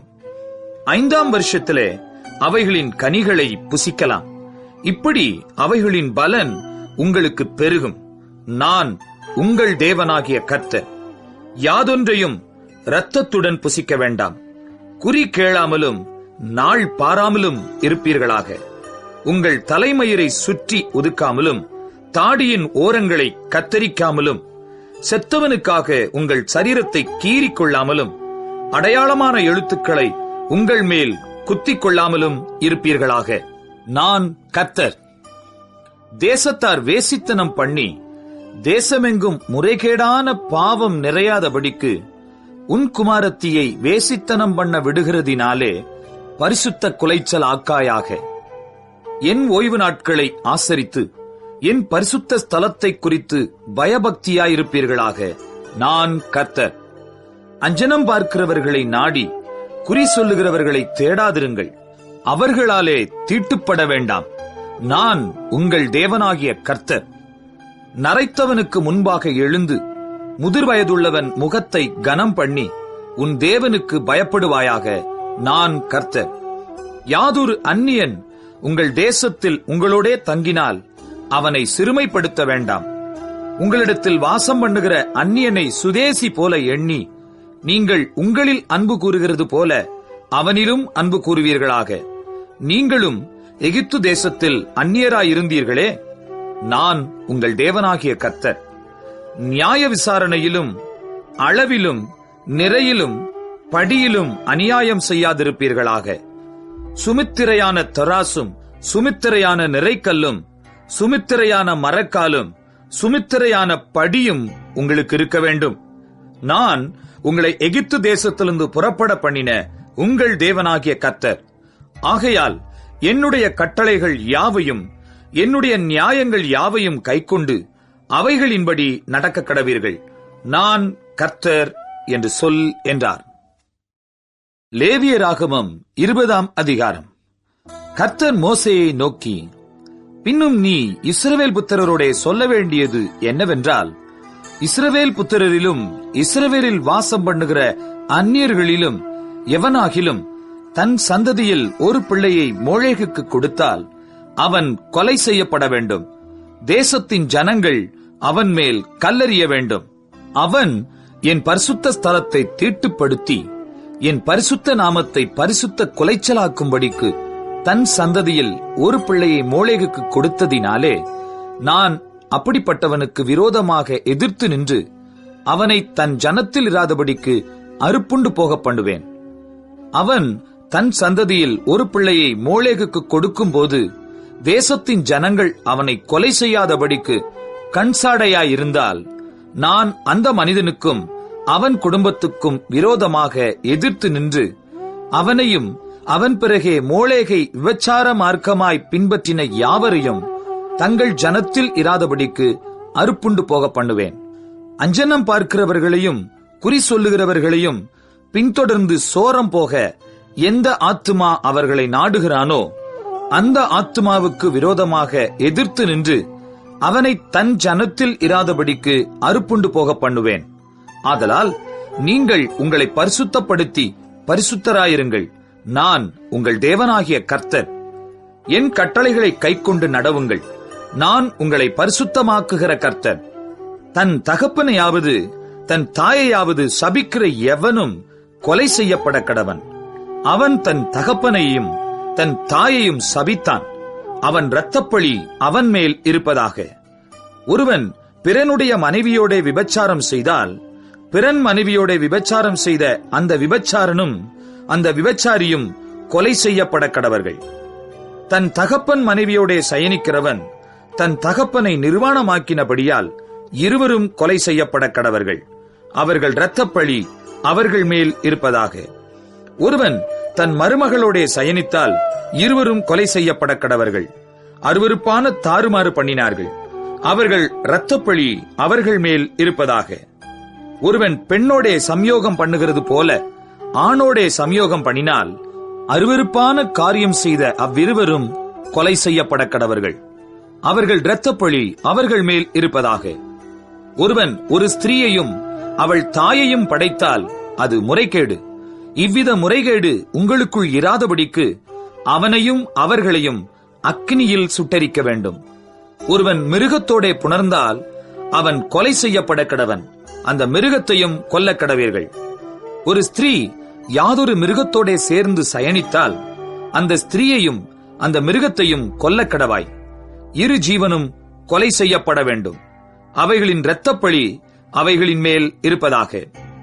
ஒருவன் தன் தகப்பனுக்காவது தன் தாய்க்காவது குமாரத்தியாயிருக்கிற தன் சகோதரியை சேர்த்து கொண்டு அவன் அவளுடைய நிர்வாணத்தையும் அவள் அவனுடைய நிர்வாணத்தையும் பார்த்தால் அது பாதகம். அவர்கள் தங்கள் ஜனங்களின் கண்களுக்கு முன்பாக அறுப்புண்டு போக கடவர்கள். அவன் தன் சகோதரியை நிர்வாணப்படுத்தினான். அவன் தன் அக்கிரமத்தை சுமப்பான். ஒருவன் சூதக ஸ்திரீயோடே சயனித்து அவளை நிர்வாணமாக்கினால் அவன் அவளுடைய உதிர ஊற்றை திறந்து அவளும் தன் உதிர ஊற்றை வெளிப்படுத்தினபடியால் இருவரும் தங்கள் ஜனத்தில் இராதபடிக்கு அறுப்புண்டு போக வேண்டும். உன் தாயினுடைய சகோதரியையும் உன் தகப்பனுடைய சகோதரியையும் நிர்வாணமாக்காயாக. அப்படிப்பட்டவன் தன் நெருங்கிய இனத்தை அவமானமாக்கினான். அவர்கள் தங்கள் அக்கிரமத்தை சுமப்பார்கள். ஒருவன் தன் தகப்பனின் சகோதரனுடைய மனைவியோடே சயனித்தால் அவன் தன் தகப்பனின் சகோதரனை நிர்வாணமாக்கினான். அவர்கள் தங்கள் பாவத்தை சுமப்பார்கள். சந்தானமில்லாமல் சாவார்கள். ஒருவன் தன் சகோதரன் மனைவியை விவாகம் பண்ணினால் அது அசுத்தம். தன் சகோதரனை நிர்வாணமாக்கினான். அவர்கள் சந்தானமற்றிருப்பார்கள். ஆகையால் நீங்கள் குடியிருப்பதற்காக நான் உங்களை கொண்டு போகிற தேசம் உங்களை கக்கிப் போடாதபடிக்கு நீங்கள் என் கட்டளைகள் யாவையும் என்னுடைய நியாயங்கள் யாவையும் கைக்கொண்டு நடவுங்கள். நான் உங்களுக்கு முன்பாக துரத்தி விடுகிற ஜனத்தினுடைய வழிபாடுகளில் நடவாதிருங்கள். அவர்கள் இப்படிப்பட்ட காரியங்களையெல்லாம் செய்தபடியால் நான் அவர்களை அரோசித்தேன். நீங்கள் அவர்கள் தேசத்தை சுதந்தரிப்பீர்கள் என்று உங்களோடே சொன்னேன். பாலும் தேனும் ஓடுகிற அந்த தேசத்தை உங்களுக்கு சுதந்திரமாக கொடுப்பேன். உங்களை மற்ற ஜனங்களை விட்டு பிரித்தெடுத்த உங்கள் தேவனாகிய கர்த்தர் நானே. ஆகையால் சுத்தமான மிருகங்களுக்கும் அசுத்தமான மிருகங்களுக்கும் சுத்தமான பறவைகளுக்கும் அசுத்தமான பறவைகளுக்கும் நீங்கள் வித்தியாசம் பண்ணி நான் உங்களுக்கு தீட்டாக எண்ணச் சொல்லி விலக்கின மிருகங்களாலும் பறவைகளாலும் தரையிலே ஊறுகிற யாதொரு பிராணிகளாலும் உங்களை அருவருப்பாக்காதிருப்பீர்களாக. கர்த்தராகிய நான் பரிசுத்தராயிருக்கிறபடியினாலே நீங்களும் எனக்கேற்ற பரிசுத்தவான்களாயிருப்பீர்களாக. நீங்கள் என்னுடையவர்களாயிருக்கும்படிக்கு உங்களை மற்ற ஜனங்களை விட்டு பிரித்தெடுத்தேன். அஞ்சனம் பார்க்கிறவர்களும் குறி சொல்லுகிறவர்களுமாயிருக்கிற புருஷனாகிலும் ஸ்திரீயாகிலும் கொலை செய்யப்பட வேண்டும். அவர்கள் மேல் கல்லறிவார்களாக. அவர்கள் இரத்தப்பழி அவர்கள் மேல் இருக்க கடவது என்று சொல் என்றார். லேவியராகமம் 21ஆம் அதிகாரம்.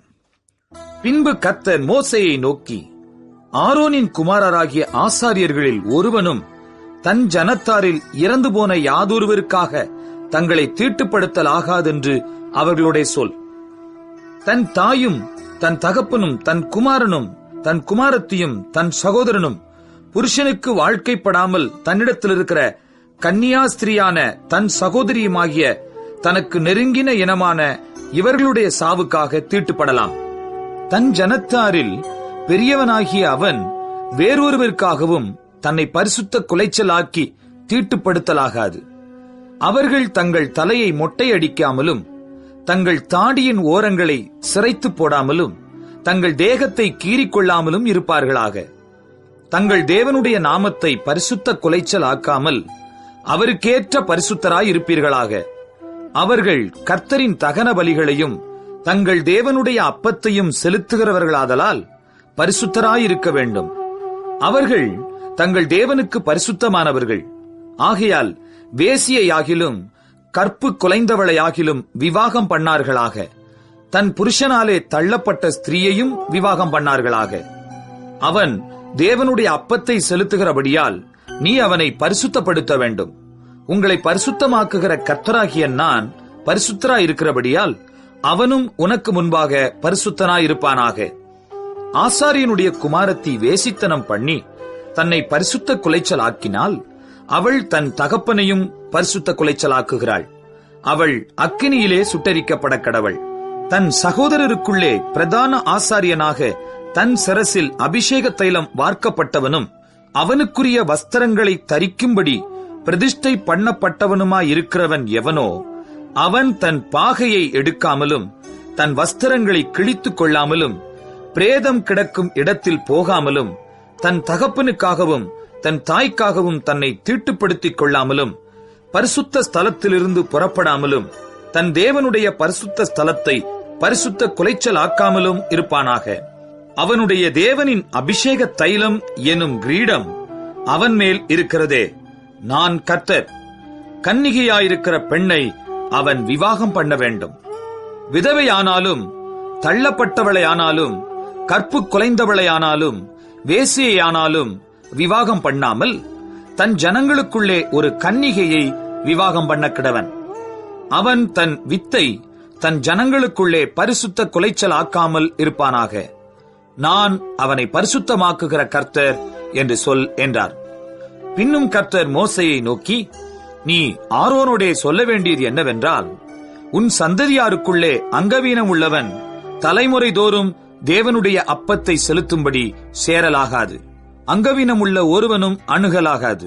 குருடனானாலும், சப்பானி குறுகின அல்லது நீண்ட அவயவம் உள்ளவன் ஆனாலும், காலொடிந்தவனானாலும், கையொடிந்தவனானாலும், கூணனானாலும், குள்ளனானாலும், பூவிழிந்த கண்ணனானாலும், சூரியனானாலும், அசருள்ளவனானாலும், விதை நசுங்கினவனானாலும் அணுகலாகாது. ஆசாரியனாகிய ஆரோனின் சந்ததியாரில் அங்கவீனம் உள்ள ஒருவனும் கர்த்தரின் தகன பலிகளை செலுத்த சேரலாகாது. அவன் அங்கவீனம் உள்ளவனாகையால் அவன் தேவனுடைய அப்பத்தை செலுத்த சேரலாகாது. அவன் தன் தேவனுடைய அப்பமாகிய மகா பரிசுத்தமானவைகளிலும் மற்ற பரிசுத்தமானவைகளிலும் புசிக்கலாம். ஆனாலும் அவன் அங்கவீனம் உள்ளவனாகையால் அவன் என் பரிசுத்த ஸ்தலங்களை பரிசுத்த குலைச்சலாக்காதபடிக்கு திரைக்குள்ளே போகாமலும் பலிபீடத்தண்டையில் சேராமலும் இருப்பானாக. நான் அவர்களை பரிசுத்தமாக்குகிற கர்த்தர் என்று சொல் என்றார். மோசே இவைகளை ஆரோனோடும் அவன் குமாரரோடும் இஸ்ரவேல் புத்திரர் அனைவரோடும் சொன்னான். லேவியராகமம் 22 அதிகாரம். பின்னும் கர்த்தர் மோசேயை நோக்கி, இஸ்ரவேல் புத்திரர் எனக்கென்று நியமித்து செலுத்துகிற பரிசுத்த வஸ்துக்களை குறித்து ஆரோனும் அவன் குமாரரும் என் பரிசுத்த நாமத்தை பரிசுத்த குலைச்சல் ஆக்காதபடிக்கு எச்சரிக்கையாயிருக்க வேண்டும் என்று அவர்களோடே சொல். நான் கர்த்தர். அன்றியும் நீ அவர்களை நோக்கி, உங்கள் தலைமுறைகளிலுள்ள சந்ததியாரில் எவனாகிலும் தான் தீட்டுப்பட்டிருக்கும் போது இஸ்ரவேல் புத்திரர் கர்த்தருக்கு நியமித்து செலுத்துகிற பரிசுத்தமானவைகள் அண்டையில் சேர்ந்தால் அந்த ஆத்துமா என் சந்நிதியில் இராதபடிக்கு அறுப்புண்டு போவான் என்று சொல். நான் கர்த்தர். ஆரோனின் சந்ததியாரில் எவன் குஷ்டரோகியோ, எவன் பிரமியமுள்ளவனோ அவன் சுத்தமாக மட்டும் பரிசுத்தமானவைகளில் புசிக்கலாகாது. பிணத்தினாலே தீட்டானவைகளில் எதையாகிலும் தொட்டவனும், இந்திரியங்கழிந்தவனும், தீட்டுப்படுத்துகிற யாதொரு ஊரும் பிராணியாகிலும் தீட்டுள்ள மனிதனையாகிலும் தொட்டவனும் சாயங்காலம் மட்டும் தீட்டுப்பட்டிருப்பான். அவன் ஜலத்தில் ஸ்நானம் பண்ணும் வரைக்கும் பரிசுத்தமானவைகளில் புசிக்கலாகாது. சூரியன் அஸ்தமித்த பின்பு சுத்தமாயிருப்பான். அதன் பின்பு அவன் பரிசுத்தமானவைகளில் புசிக்கலாம். அது அவனுடைய ஆகாரம். தானாய் செத்ததையும் பீருண்டதையும் அவன் புசிக்கிறதினாலே தன்னை தீட்டுப்படுத்தலாகாது. நான் கர்த்தர். ஆகையால் பரிசுத்தமானதை அவர்கள் பரிசுத்த குலைச்சலாக்குகிறதினாலே பாவம் சுமந்து அதிநிமித்தம் சாகாதபடிக்கு என் கட்டளையை காக்க கடவர்கள். நான் அவர்களை பரிசுத்தமாக்குகிற கர்த்தர். அந்நியன் ஒருவனும் பரிசுத்தமானவைகளில் புசிக்கலாகாது. ஆசாரியன் வீட்டில் தங்கியிருக்கிறவனும் கூலி வேலை செய்கிறவனும் பரிசுத்தமானதில் புசிக்கலாகாது. ஆசாரியனால் பணத்துக்கு கொள்ளப்பட்டவனும் அவன் வீட்டிலே பிறந்தவனும் அவனுடைய ஆகாரத்தில் புசிக்கலாம். ஆசாரியனுடைய குமாரத்தி அந்நியனுக்கு வாழ்க்கைப்பட்டால் அவள் பரிசுத்தமானவைகளின் படைப்பிலே புசிக்கலாகாது. விதவையாய் போன அல்லது தள்ளப்பட்டவளான ஆசாரியனுடைய குமாரத்தி பிள்ளை இல்லாதிருந்து தன் தகப்பன் வீட்டில் தன்னுடைய இளவயதில் இருந்தது போல திரும்ப வந்து இருந்தாளே ஆகில் அவள் தன் தகப்பன் ஆகாரத்தில் புசிக்கலாம். அந்நியனாகிய ஒருவனும் அதில் புசிக்கலாகாது. ஒருவன் அறியாமல் பரிசுத்தமானதில் புசித்ததுண்டானால் அவன் அதிலே 1/5 அதிகமாய் கூட்டி பரிசுத்தமானவைகளோடும் கூட ஆசாரியனுக்கு கொடுக்க கடவன். அவர்கள் கர்த்தருக்கு படைக்கிற இஸ்ரவேல் புத்திரருடைய பரிசுத்தமானவைகளை பரிசுத்த குலைச்சல் ஆக்காமலும் அவைகளை புசிக்கிறதினால் அவர்கள் மேல் குற்றமான அக்கிரமத்தை சுமர பண்ணாமலும் இருப்பார்களாக. நான் அவர்களை பரிசுத்தமாக்குகிற கர்த்தர் என்று சொல் என்றார். பின்னும் கர்த்தர் மோசேயை நோக்கி, நீ ஆரோனோடும் அவன் குமாரரோடும் இஸ்ரவேல் புத்திரர் அனைவரோடும் சொல்ல வேண்டியது என்னவென்றால், இஸ்ரவேல் குடும்பத்தாரிலும் இஸ்ரவேலில் தங்குகிற அந்நியர்களிலும் தங்களுடைய பொருத்தனைகளின்படியாகிலும் உற்சாகத்தின்படியாகிலும் சர்வாங்க தகன பலிகளாக கர்த்தருக்கு தங்கள் காணிக்கையை எவர்கள் செலுத்தப் போகிறார்களோ அவர்கள் தங்கள் மனதின்படியே மாடுகளிலாகிலும் ஆடுகளிலாகிலும் வெள்ளாடுகளிலாகிலும் பழுதற்ற ஒரு ஆணை பிடித்து வந்து செலுத்துவார்களாக. பழுதுள்ள ஒன்றையும் செலுத்த வேண்டாம், அது உங்கள் நிமித்தம் அங்கீகரிக்கப்படுவதில்லை. ஒருவன் விசேஷித்த பொருத்தனையாயாவது உற்சாகமாயாவது கர்த்தருக்கு மாடுகளிலாகிலும் ஆடுகளிலாகிலும் சமாதான பலிகளை செலுத்தப் போனால் அது அங்கீகரிக்கப்படும்படி ஒரு பழுதுமில்லாமல் உத்தமமாயிருக்க வேண்டும். குருடு, நெரிசல், முடம், களலை, சொறி, புண் முதலிய பழுதுள்ளவைகளை நீங்கள் கர்த்தருக்கு செலுத்தாமலும் அவைகளாலே கர்த்தருக்கு பலிபீடத்தின் மேல் தகன பலியிடாமலும் இருப்பீர்களாக. நீண்ட அல்லது குறுகின அவயவம் உள்ள மாட்டையும் ஆட்டையும் நீ உற்சாக பலியாக இடலாம். பொருத்தனைக்காக அது அங்கீகரிக்கப்பட மாட்டாது. விதை நசுங்கினதையும் நொறுங்கினதையும் காயம்பட்டதையும் விதை அறுக்கப்பட்டதையும் நீங்கள் கர்த்தருக்கு செலுத்தாமலும் அவைகளை உங்கள் தேசத்திலே பலியிடாமலும் இருப்பீர்களாக. அந்நியபுத்திரன் கையிலும் இப்படிப்பட்டதை வாங்கி தேவனுக்கு அப்பமாக செலுத்தீர்களாக. அவைகளின் கேடும் பழுதும் அவைகளில் இருக்கிறது, அவைகள் உங்களுக்காக அங்கீகரிக்கப்படுவதில்லை என்று சொல் என்றார். பின்னும் கர்த்தர் மோசேயை நோக்கி, ஒரு கன்றாவது செம்மறியாட்டு குட்டியாவது வெள்ளாட்டு குட்டியாவது பிறந்தால் அது 7 நாள் தன் தாயினிடத்தில் இருக்க கடவது. 8ஆம் நாள் முதல் அது கர்த்தருக்கு தகன பலியாக அங்கீகரிக்கப்படும். பசுவையும் அதன் கன்றையும் ஆட்டையும் அதன் குட்டியையும் ஒரே நாளில் கொல்ல வேண்டாம். கர்த்தருக்கு ஸ்தோத்திர பலியை செலுத்துவீர்களானால் மனப்பூர்வமாய் அதை செலுத்துவீர்களாக. அந்நாளிலேதான் அது புசிக்கப்பட வேண்டும். விடியற்காலம் மட்டும் நீங்கள் அதில் ஒன்றும் மீதியாக வைக்க வேண்டாம். நான் கர்த்தர். நீங்கள் என் கட்டளைகளை கைக்கொண்டு அவைகளின்படி செய்ய கடவீர்கள். நான் கர்த்தர். என் பரிசுத்த நாமத்தை பரிசுத்த கொலைச்சலாக்காதிருப்பீர்களாக.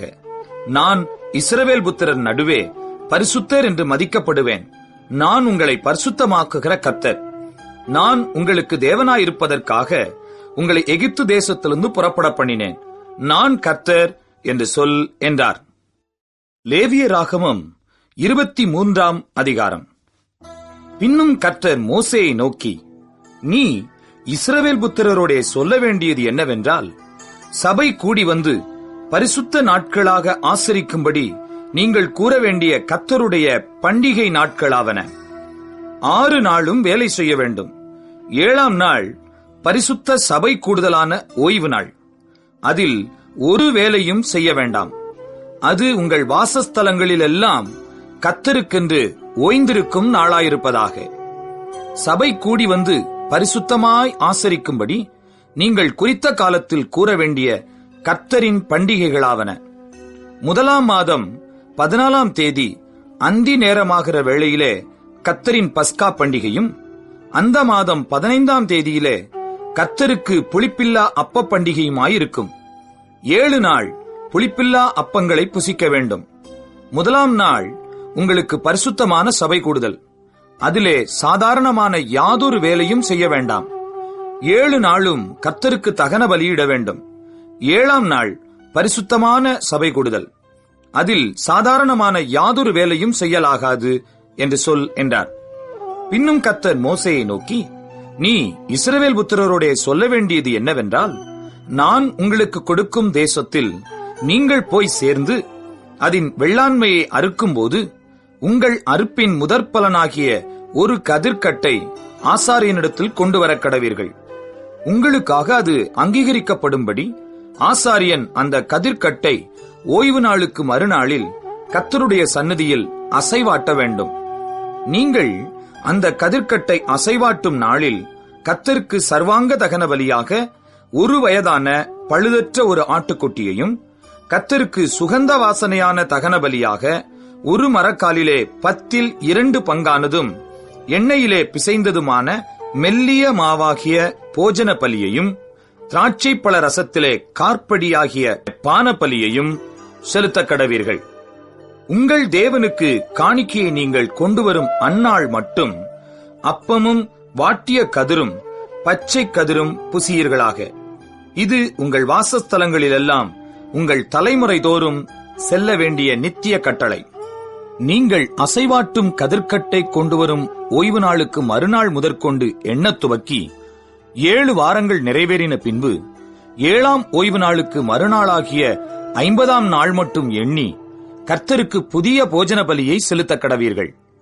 நீங்கள் ஒரு மரக்காலிலே 10 பங்காகிய மெல்லிய மாவிலே புளிப்பாக பாகம் பண்ணப்பட்ட அசைவாட்டும் காணிக்கையாயிருக்கிற 2 அப்பங்களை உங்கள் வாசஸ்தலங்களிலிருந்து கர்த்தருக்கென்று முதற் பலனாக கொண்டு வந்து அப்பத்தோடே கூட கர்த்தருக்கு சர்வாங்க தகன பலியாக 1 வயதான பழுதற்ற 7 ஆட்டுக்குட்டிகளையும் 1 காளையையும் 2 ஆட்டுக்கடாக்களையும் கர்த்தருக்கு சுகந்த வாசனையான தகன பலியாக அவைகளுக்கு அடுத்த போஜன பலியையும் பான பலிகளையும் செலுத்தி வெள்ளாடுகளில் 1 கடாவை பாவ நிவாரண பலியாகவும் 1 வயதான 2 ஆட்டுக்குட்டிகளை சமாதான பலியாகவும் இடக்கடவீர்கள். அவைகளை ஆசாரியன் முதற்பலனாகிய அப்பத்தோடும் 2 ஆட்டுக்குட்டிகளோடும் கூட கர்த்தருடைய சந்நிதியில் அசைவாட்டும் பலியாக அசைவாட்ட கடவன். கர்த்தருக்கு பரிசுத்தமாகிய அவைகள் ஆசாரியனுடையவைகளாகும். அந்த நாள் உங்களுக்கு சபை கூடும் பரிசுத்த நாள் என்று கூற வேண்டும். அதிலே சாதாரணமான யாதொரு வேலையும் செய்யலாகாது. இது உங்கள் வாசஸ்தலங்களில் எல்லாம் உங்கள் தலைமுறை தோறும் செல்ல வேண்டிய நித்திய கட்டளை. உங்கள் தேசத்தின் வெள்ளாண்மையை நீங்கள் அறுக்கையில் வயலின் ஓரத்தில் இருக்கிறதை முற்றிலும் அறுக்காமலும் சிந்திக் கிடக்கிற கதிர்களை பொறுக்காமலும் எளியவனுக்கும் பரதேசிக்கும் அவைகளை விட்டுவிட வேண்டும். நான் உங்கள் தேவனாகிய கர்த்தர் என்று சொல் என்றார். பின்னும் கர்த்தர் மோசேயை நோக்கி, நீ இஸ்ரவேல் புத்திரரோடே சொல்ல வேண்டியது என்னவென்றால், உங்களுக்கு 7ஆம் மாதம் 1ஆம் தேதி எக்கால சத்தத்தால் ஞாபக குறியாக கொண்டாடுகிற பண்டிகை என்கிற சபை கூடும் பரிசுத்த ஓய்வு நாளாயிருப்பதாக. அதிலே சாதாரணமான யாதொரு வேலையும் செய்யாமல் கர்த்தருக்கு தகன பலி செலுத்த வேண்டும் என்று சொல் என்றார். பின்னும் கர்த்தர் மோசேயை நோக்கி, அந்த 7ஆம் மாதம் 10ஆம் தேதி உங்களுக்கு பாவ நிவிர்த்தி செய்யும் நாளும் சபை கூடும் பரிசுத்த நாளுமாயிருப்பதாக. அப்பொழுது நீங்கள் உங்கள் ஆத்துமாக்களை தாழ்மைப்படுத்தி கர்த்தருக்கு தகன பலி செலுத்த கடவீர்கள். அந்த நாள் உங்கள் தேவனாகிய கர்த்தருடைய சந்நிதியில் உங்களுக்காக பாவ நிவிர்த்தி செய்யப்படும் பாவ நிவாரண நாளாயிருக்கிறபடியால் அதிலே யாதொரு வேலையும் செய்ய வேண்டாம். அந்நாளிலே தன்னை தாழ்மைப்படுத்தாத எந்த ஆத்துமாவும் தன் ஜனத்தில் இராதபடிக்கு அறுப்புண்டு போவான். அந்நாளிலே ஒரு ஆத்துமா யாதொரு வேலையை செய்தால் அந்த ஆத்துமாவை அவன் ஜனத்தின் நடுவிலே வைக்காமல் அழிப்பேன். அதில் நீங்கள் எந்த வேலையும் செய்யாதிருப்பது உங்கள் வாசஸ்தலங்களிலெல்லாம் உங்கள் தலைமுறை தோறும் செல்ல வேண்டிய நித்திய கட்டளை. அது உங்களுக்கு விசேஷித்த ஓய்வு நாள். அதில் உங்கள் ஆத்துமாக்களை தாழ்மைப்படுத்த வேண்டும். அந்த மாதத்தின் 9ஆம் தேதி சாயங்காலம் துவக்கி மறுநாள் சாயங்காலம் மட்டும் உங்கள் ஓய்வை ஆசரிக்க கடவீர்கள் என்றார்.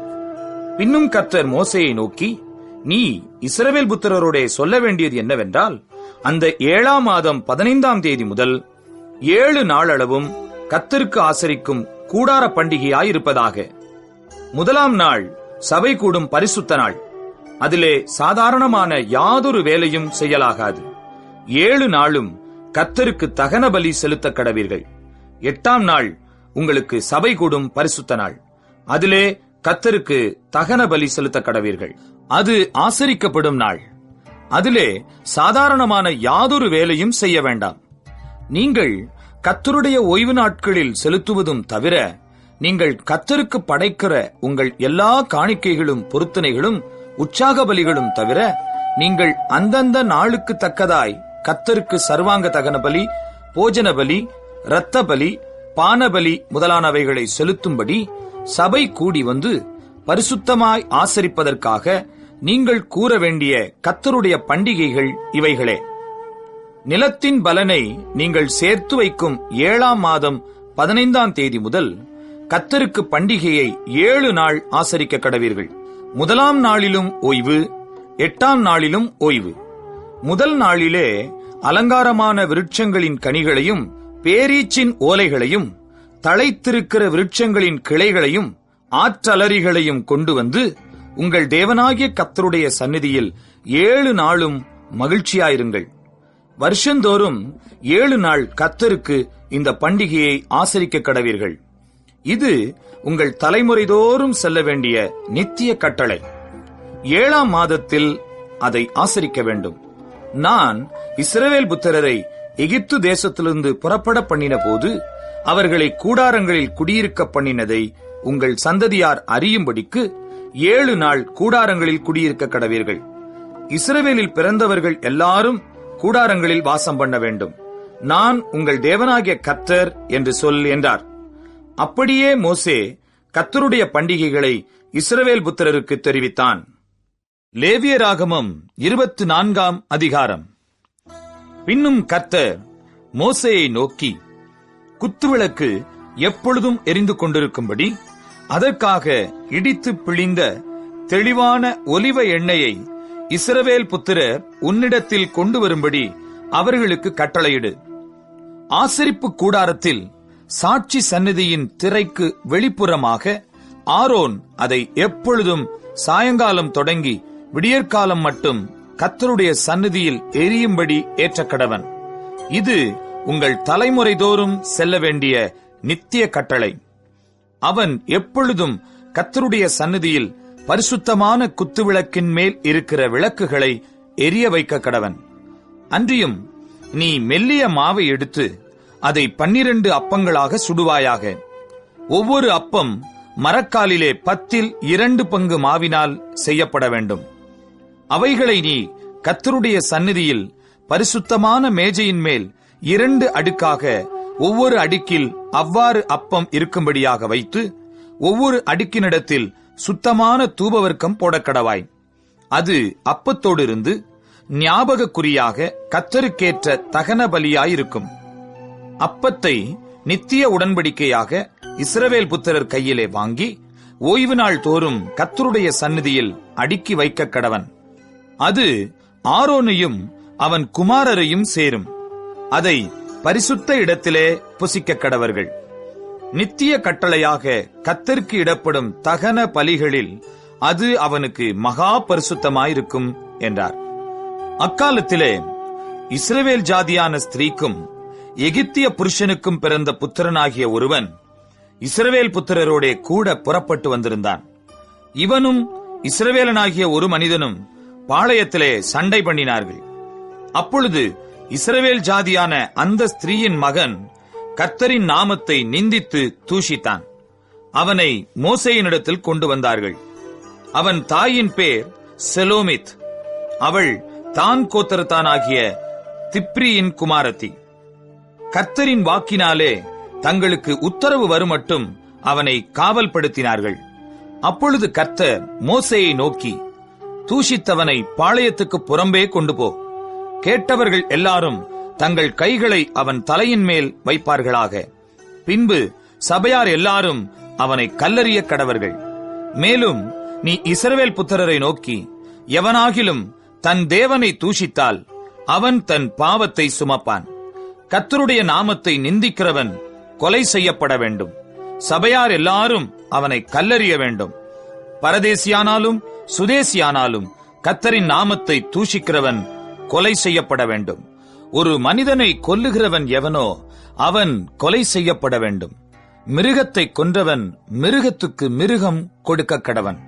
ஒருவன் பிறனை ஊனப்படுத்தினால் அவன் செய்தபடியே அவனுக்கும் செய்யப்பட கடவது. நொறுக்குதலுக்கு நொறுக்குதல், கண்ணுக்கு கண், பல்லுக்கு பல். அவன் ஒரு மனிதனை ஊனப்படுத்தினது போல அவனும் ஊனப்படுத்தப்பட வேண்டும். மிருகத்தை கொன்றவன் பதில் கொடுக்க வேண்டும்.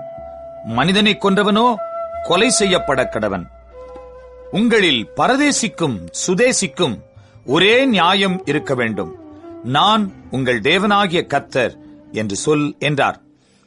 அப்படியே தூஷித்தவனை பாளையத்துக்கு புறம்பே கொண்டு போய் அவனை கல்லெறியும்படி மோசே இஸ்ரவேல் புத்திரரோடே சொன்னான். கர்த்தர் மோசேக்கு கட்டளையிட்டபடியே செய்தார்கள்.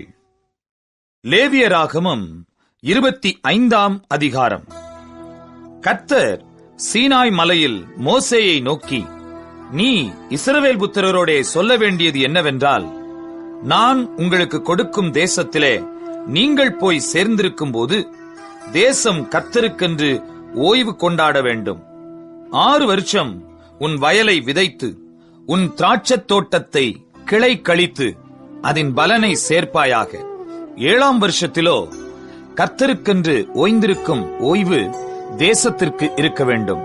அதில் உன் வயலை விதைக்காமலும் உன் திராட்சத் தோட்டத்தை கிளை கழிக்காமலும் தானாய் விளைந்து பயிரானதை அறுக்காமலும் கிளை கழிக்காதே விட்ட திராட்சை செடியின் பழங்களை சேர்க்காமலும் இருப்பாயாக. தேசத்துக்கு அது ஓய்வு வருஷமாய் இருக்க கடவது. தேசத்தின் ஓய்விலே பயிராகிறது உங்களுக்கு ஆகாரமாயிருப்பதாக. உன் வேலைக்காரனுக்கும் உன் வேலைக்காரிக்கும் உன் கூலிக்காரனுக்கும் உன்னிடத்தில் தங்குகிற அந்நியனுக்கும் உன் நாட்டு மிருகத்துக்கும் உன் தேசத்தில் இருக்கிற காட்டு மிருகத்துக்கும் அதில் விளைந்திருப்பதெல்லாம் ஆகாரமாயிருப்பதாக. அன்றியும் 7 ஓய்வு வருஷங்களுள்ள 7 வருஷங்களை எண்ணுவாயாக. அந்த 7 ஓய்வு வருஷங்களும் 49 வருஷமாகும். அப்பொழுதும் 7ஆம் மாதம் 10ஆம் தேதியில் எக்காள சத்தம் தொனிக்கும்படி செய்ய வேண்டும். பாவ நிவாரண நாளில் உங்கள் தேசமெங்கும் எக்காள சத்தம் தொனிக்கும்படி செய்ய வேண்டும். 50ஆம் வருஷத்தை பரிசுத்தமாக்கி தேசமெங்கும் அதன் குடிகளுக்கெல்லாம் விடுதலை கூற கடவீர்கள். அது உங்களுக்கு யூபிலி வருஷம். அதிலே உங்களில் ஒவ்வொருவனும் தன் தன் காணியாட்சிக்கும் தன் தன் குடும்பத்துக்கும் திரும்பி போக கடவன். அந்த 50ஆம் வருஷம் உங்களுக்கு யூபிலி வருஷமாயிருப்பதாக. அதிலே விதைக்காமலும் தானாய் விளைந்து பயிரானதை அறுக்காமலும் கிளை கழிக்காமல் விடப்பட்ட திராட்சை செடியின் பழங்களை சேர்க்காமலும் இருப்பீர்களாக. அது யூபிலி வருஷம். அது உங்களுக்கு பரிசுத்தமாயிருக்க வேண்டும். அந்த வருஷத்தில் வயல்வெளியில் விளைந்தவைகளை நீங்கள் புசிக்க வேண்டும். அந்த யூபிலி வருஷத்தில் உங்களில் அவனவன் தன் தன் காணியாட்சிக்கு திரும்பி போக கடவன். ஆகையால் பிறனுக்கு எதையாவது விற்றாலும் அவனிடத்தில் எதையாவது கொண்டாலும் ஒருவருக்கொருவர் அநியாயம் செய்யக்கூடாது. யூபிலி வருஷத்துக்கு பின்வரும் வருஷங்களின் தொகைக்கேற்க பிறனிடத்தில் கொள்ளுவாயாக. பலனுள்ள வருஷங்களின் தொகைக்கேற்க அவன் உனக்கு விற்பானாக. பலனுள்ள வருஷங்களின் இலக்கத்தை பார்த்து அவன் உனக்கு விற்கிறபடியால் வருஷங்களின் தொகை ஏறினால் விலை ஏறவும் வருஷங்களின் தொகை குறைந்தால் விலை குறையவும் வேண்டும். உங்களில் ஒருவனும் பிறனுக்கு அநியாயம் செய்யக்கூடாது. உன் தேவனுக்கு பயப்பட வேண்டும்.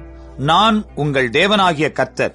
என் கட்டளைகளின்படி செய்து என் நியாயங்களை கைக்கொண்டு அவைகளின்படி நடக்க கடவீர்கள். அப்பொழுது தேசத்திலே சுகமாய் குடியிருப்பீர்கள். பூமி தன் கனியை தரும். நீங்கள் திருப்தியாக சாப்பிட்டு அதில் சுகமாய் குடியிருப்பீர்கள். 7ஆம் வருஷத்தில் எதை புசிப்போம்? நாங்கள் விதைக்காமலும் விளைந்ததை சேர்க்காமலும் இருக்க வேண்டுமே என்று சொல்வீர்களானால், நான் 6ஆம் வருஷத்தில் உங்களுக்கு ஆசீர்வாதத்தை அனுக்கிரகம் பண்ணுவேன். அது உங்களுக்கு 3 வருஷத்தின் பலனை தரும். நீங்கள் 8ஆம் வருஷத்திலே விதைத்து 9ஆம் வருஷம் மட்டும் பழைய பலனிலே சாப்பிடுவீர்கள். அதின் பலன் விளையும் வரைக்கும் பழைய பலனை சாப்பிடுவீர்கள். தேசம் என்னுடையதா இருக்கிறபடியால் நீங்கள் நிலங்களை அறுதியாய் விற்க வேண்டாம்.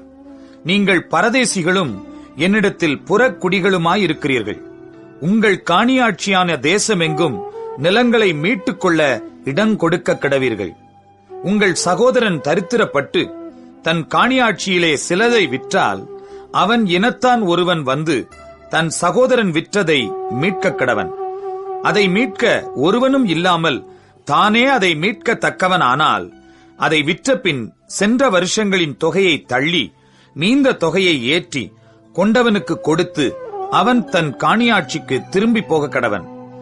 அப்படி கொடுப்பதற்கான நிர்வாகம் அவனுக்கு இல்லாவிட்டால் அவன் விற்றது வாங்கினவன் கையிலே யூபிலி வருஷம் மட்டும் இருந்து யூபிலி வருஷத்திலே அது விடுதலையாகும். அப்பொழுது அவன் தன் காணியாட்சிக்கு திரும்ப போவான். ஒருவன் மதில் சூழ்ந்த பட்டணத்திலுள்ள தன் வாசஸ்தலமாகிய வீட்டை விற்றால் அதை விற்ற 1 வருஷத்துக்குள் அதை மீட்டுக் கொள்ளலாம். 1 வருஷத்துக்குள்ளாகவே அதை மீட்டுக் கொள்ள வேண்டும். 1 வருஷத்துக்குள்ளே அதை மீட்டுக் கொள்ளாதிருந்தால் மதில் சூழ்ந்த பட்டணத்தில் உள்ள அந்த வீடு தலைமுறை தோறும் அதை வாங்கினவனுக்கே உரியதாகும். யூபிலி வருஷத்திலும் அது விடுதலையாகாது. மதில் சூழப்படாத கிராமங்களில் உள்ள வீடுகளோ தேசத்தின் நிலங்கள் போலவே எண்ணப்படும். அவைகள் மீட்கப்படலாம். யூபிலி வருஷத்தில் அவைகள் விடுதலையாகும். லேவியரின் காணியாட்சியாகிய பட்டணங்களில் உள்ள வீடுகளையோ லேவியர் எக்காலத்திலும் மீட்டுக் கொள்ளலாம். இஸ்ரவேல் புத்திரருக்குள்ளே லேவியருடைய பட்டணங்களில் உள்ள வீடுகள் அவர்களுக்குரிய காணியாட்சிகள் ஆனபடியால் லேவியரிடத்தில் அவனுடைய காணியாட்சி பட்டணத்தில் உள்ள வீட்டை ஒருவன் வாங்கினால் விற்கப்பட்ட அந்த வீடு யூபிலி வருஷத்தில் விடுதலையாகும். அவர்கள் பட்டணங்களை சூழ்ந்த வெளிநிலம் விற்கப்படலாகாது. அது அவர்களுக்கு நித்திய காணியாட்சியாயிருக்கும். உன் சகோதரன் தரித்திரப்பட்டு கையழைத்து போனவனானால் அவனை ஆதரிக்க வேண்டும். பரதேசியைப் போலும் தங்க வந்தவனைப் போலும் அவன் உன்னோடே பிழைப்பானாக. நீ அவன் கையில் வட்டியாவது பொலிசையாவது வாங்காமல் உன் தேவனுக்கு பயந்து உன் சகோதரன் உன்னோடே பிழைக்கும்படி செய்வாயாக. அவனுக்கு உன் பணத்தை வட்டிக்கும் உன் தானியத்தை பொலிசைக்கும் கொடாயாக. உங்களுக்கு கானான் தேசத்தை கொடுத்து உங்களுக்கு தேவனாயிருக்கும்படி உங்களை எகிப்து தேசத்திலிருந்து புறப்பட பண்ணின உங்கள் தேவனாகிய கர்த்தர் நானே. உன் சகோதரன் தரித்திரனாகி உனக்கு விலைப்பட்டு போனால் அவனை அடிமையைப் போல ஊழியஞ்செய்ய நெருக்க வேண்டாம். அவன் கூலிக்காரனைப் போலவும் தங்க வந்தவனைப் போலவும் உன்னோடே இருந்து யூபிலி வருஷம் மட்டும் உன்னிடத்தில் சேவிக்க கடவன். பின்பு தன் பிள்ளைகளோடும் கூட உன்னை விட்டு நீங்களாகி தன் குடும்பத்தாரிடத்துக்கும் தன் பிதாக்களின் காணியாட்சிக்கும் திரும்பி போக கடவன். அவர்கள் நான் எகிப்து தேசத்திலிருந்து புறப்பட பண்ணின என்னுடைய ஊழியக்காரர் ஆகையால் அவர்கள் அடிமைகளாக விற்கப்படலாகாது. நீ அவனை கொடூரமாய் ஆளாமல் உன் தேவனுக்கு பயந்திரு. உனக்கு இருக்கும் ஆண் அடிமையும் பெண் அடிமையும் சுற்றிலும் இருக்கிற புறஜாதிகளாயிருக்க வேண்டும். அவர்களில் நீ ஆண் அடிமையையும் பெண் அடிமையையும் விலைக்கு வாங்கலாம். உங்களிடத்திலே பரதேசிகளாய் தங்குகிற அந்நிய புத்திரரிலும் உங்கள் தேசத்தில் உங்களிடத்திலே பிறந்திருக்கிற அவர்களுடைய குடும்பத்தாரிலும் நீங்கள் உங்களுக்கு அடிமைகளைக் கொண்டு அவர்களை உங்களுக்கு சுதந்திரமாக்கலாம். அவர்களை உங்களுக்கு பின்வரும் உங்கள் சந்ததியாரும் சுதந்திரிக்கும்படி நீங்கள் அவர்களை சுதந்திரமாக்கிக் கொள்ளலாம். என்றைக்கும் அவர்கள் உங்களுக்கு அடிமைகளாயிருக்கலாம். உங்கள் சகோதரராகிய இஸ்ரவேல் புத்திரரோ ஒருவரை ஒருவர் கொடூரமாக ஆளக்கூடாது. உன்னிடத்தில் இருக்கிற பரதேசியும் அந்நியனும் செல்வனாயிருக்க அவனிடத்தில் இருக்கிற உன் சகோதரன் தரித்திரப்பட்டு அந்த பரதேசிக்காவது அந்நியனுக்காவது பரதேசியின் குடும்பத்தாரில் எவனுக்காவது அவன் விலைப்பட்டு போனால் அவன் விலைப்பட்டு போன பின் திரும்ப மீட்கப்படலாம். அவன் சகோதரரில் ஒருவன் அவனை மீட்கலாம். அவனுடைய பிதாவின் சகோதரனாவது அந்த சகோதரனுடைய புத்திரனாவது அவன் குடும்பத்திலுள்ள அவனைச் சேர்ந்த இனத்தாரில் எவனாவது அவனை மீட்கலாம். தன்னால் கூடுமானால் தன்னை தானே மீட்டுக் கொள்ளலாம்.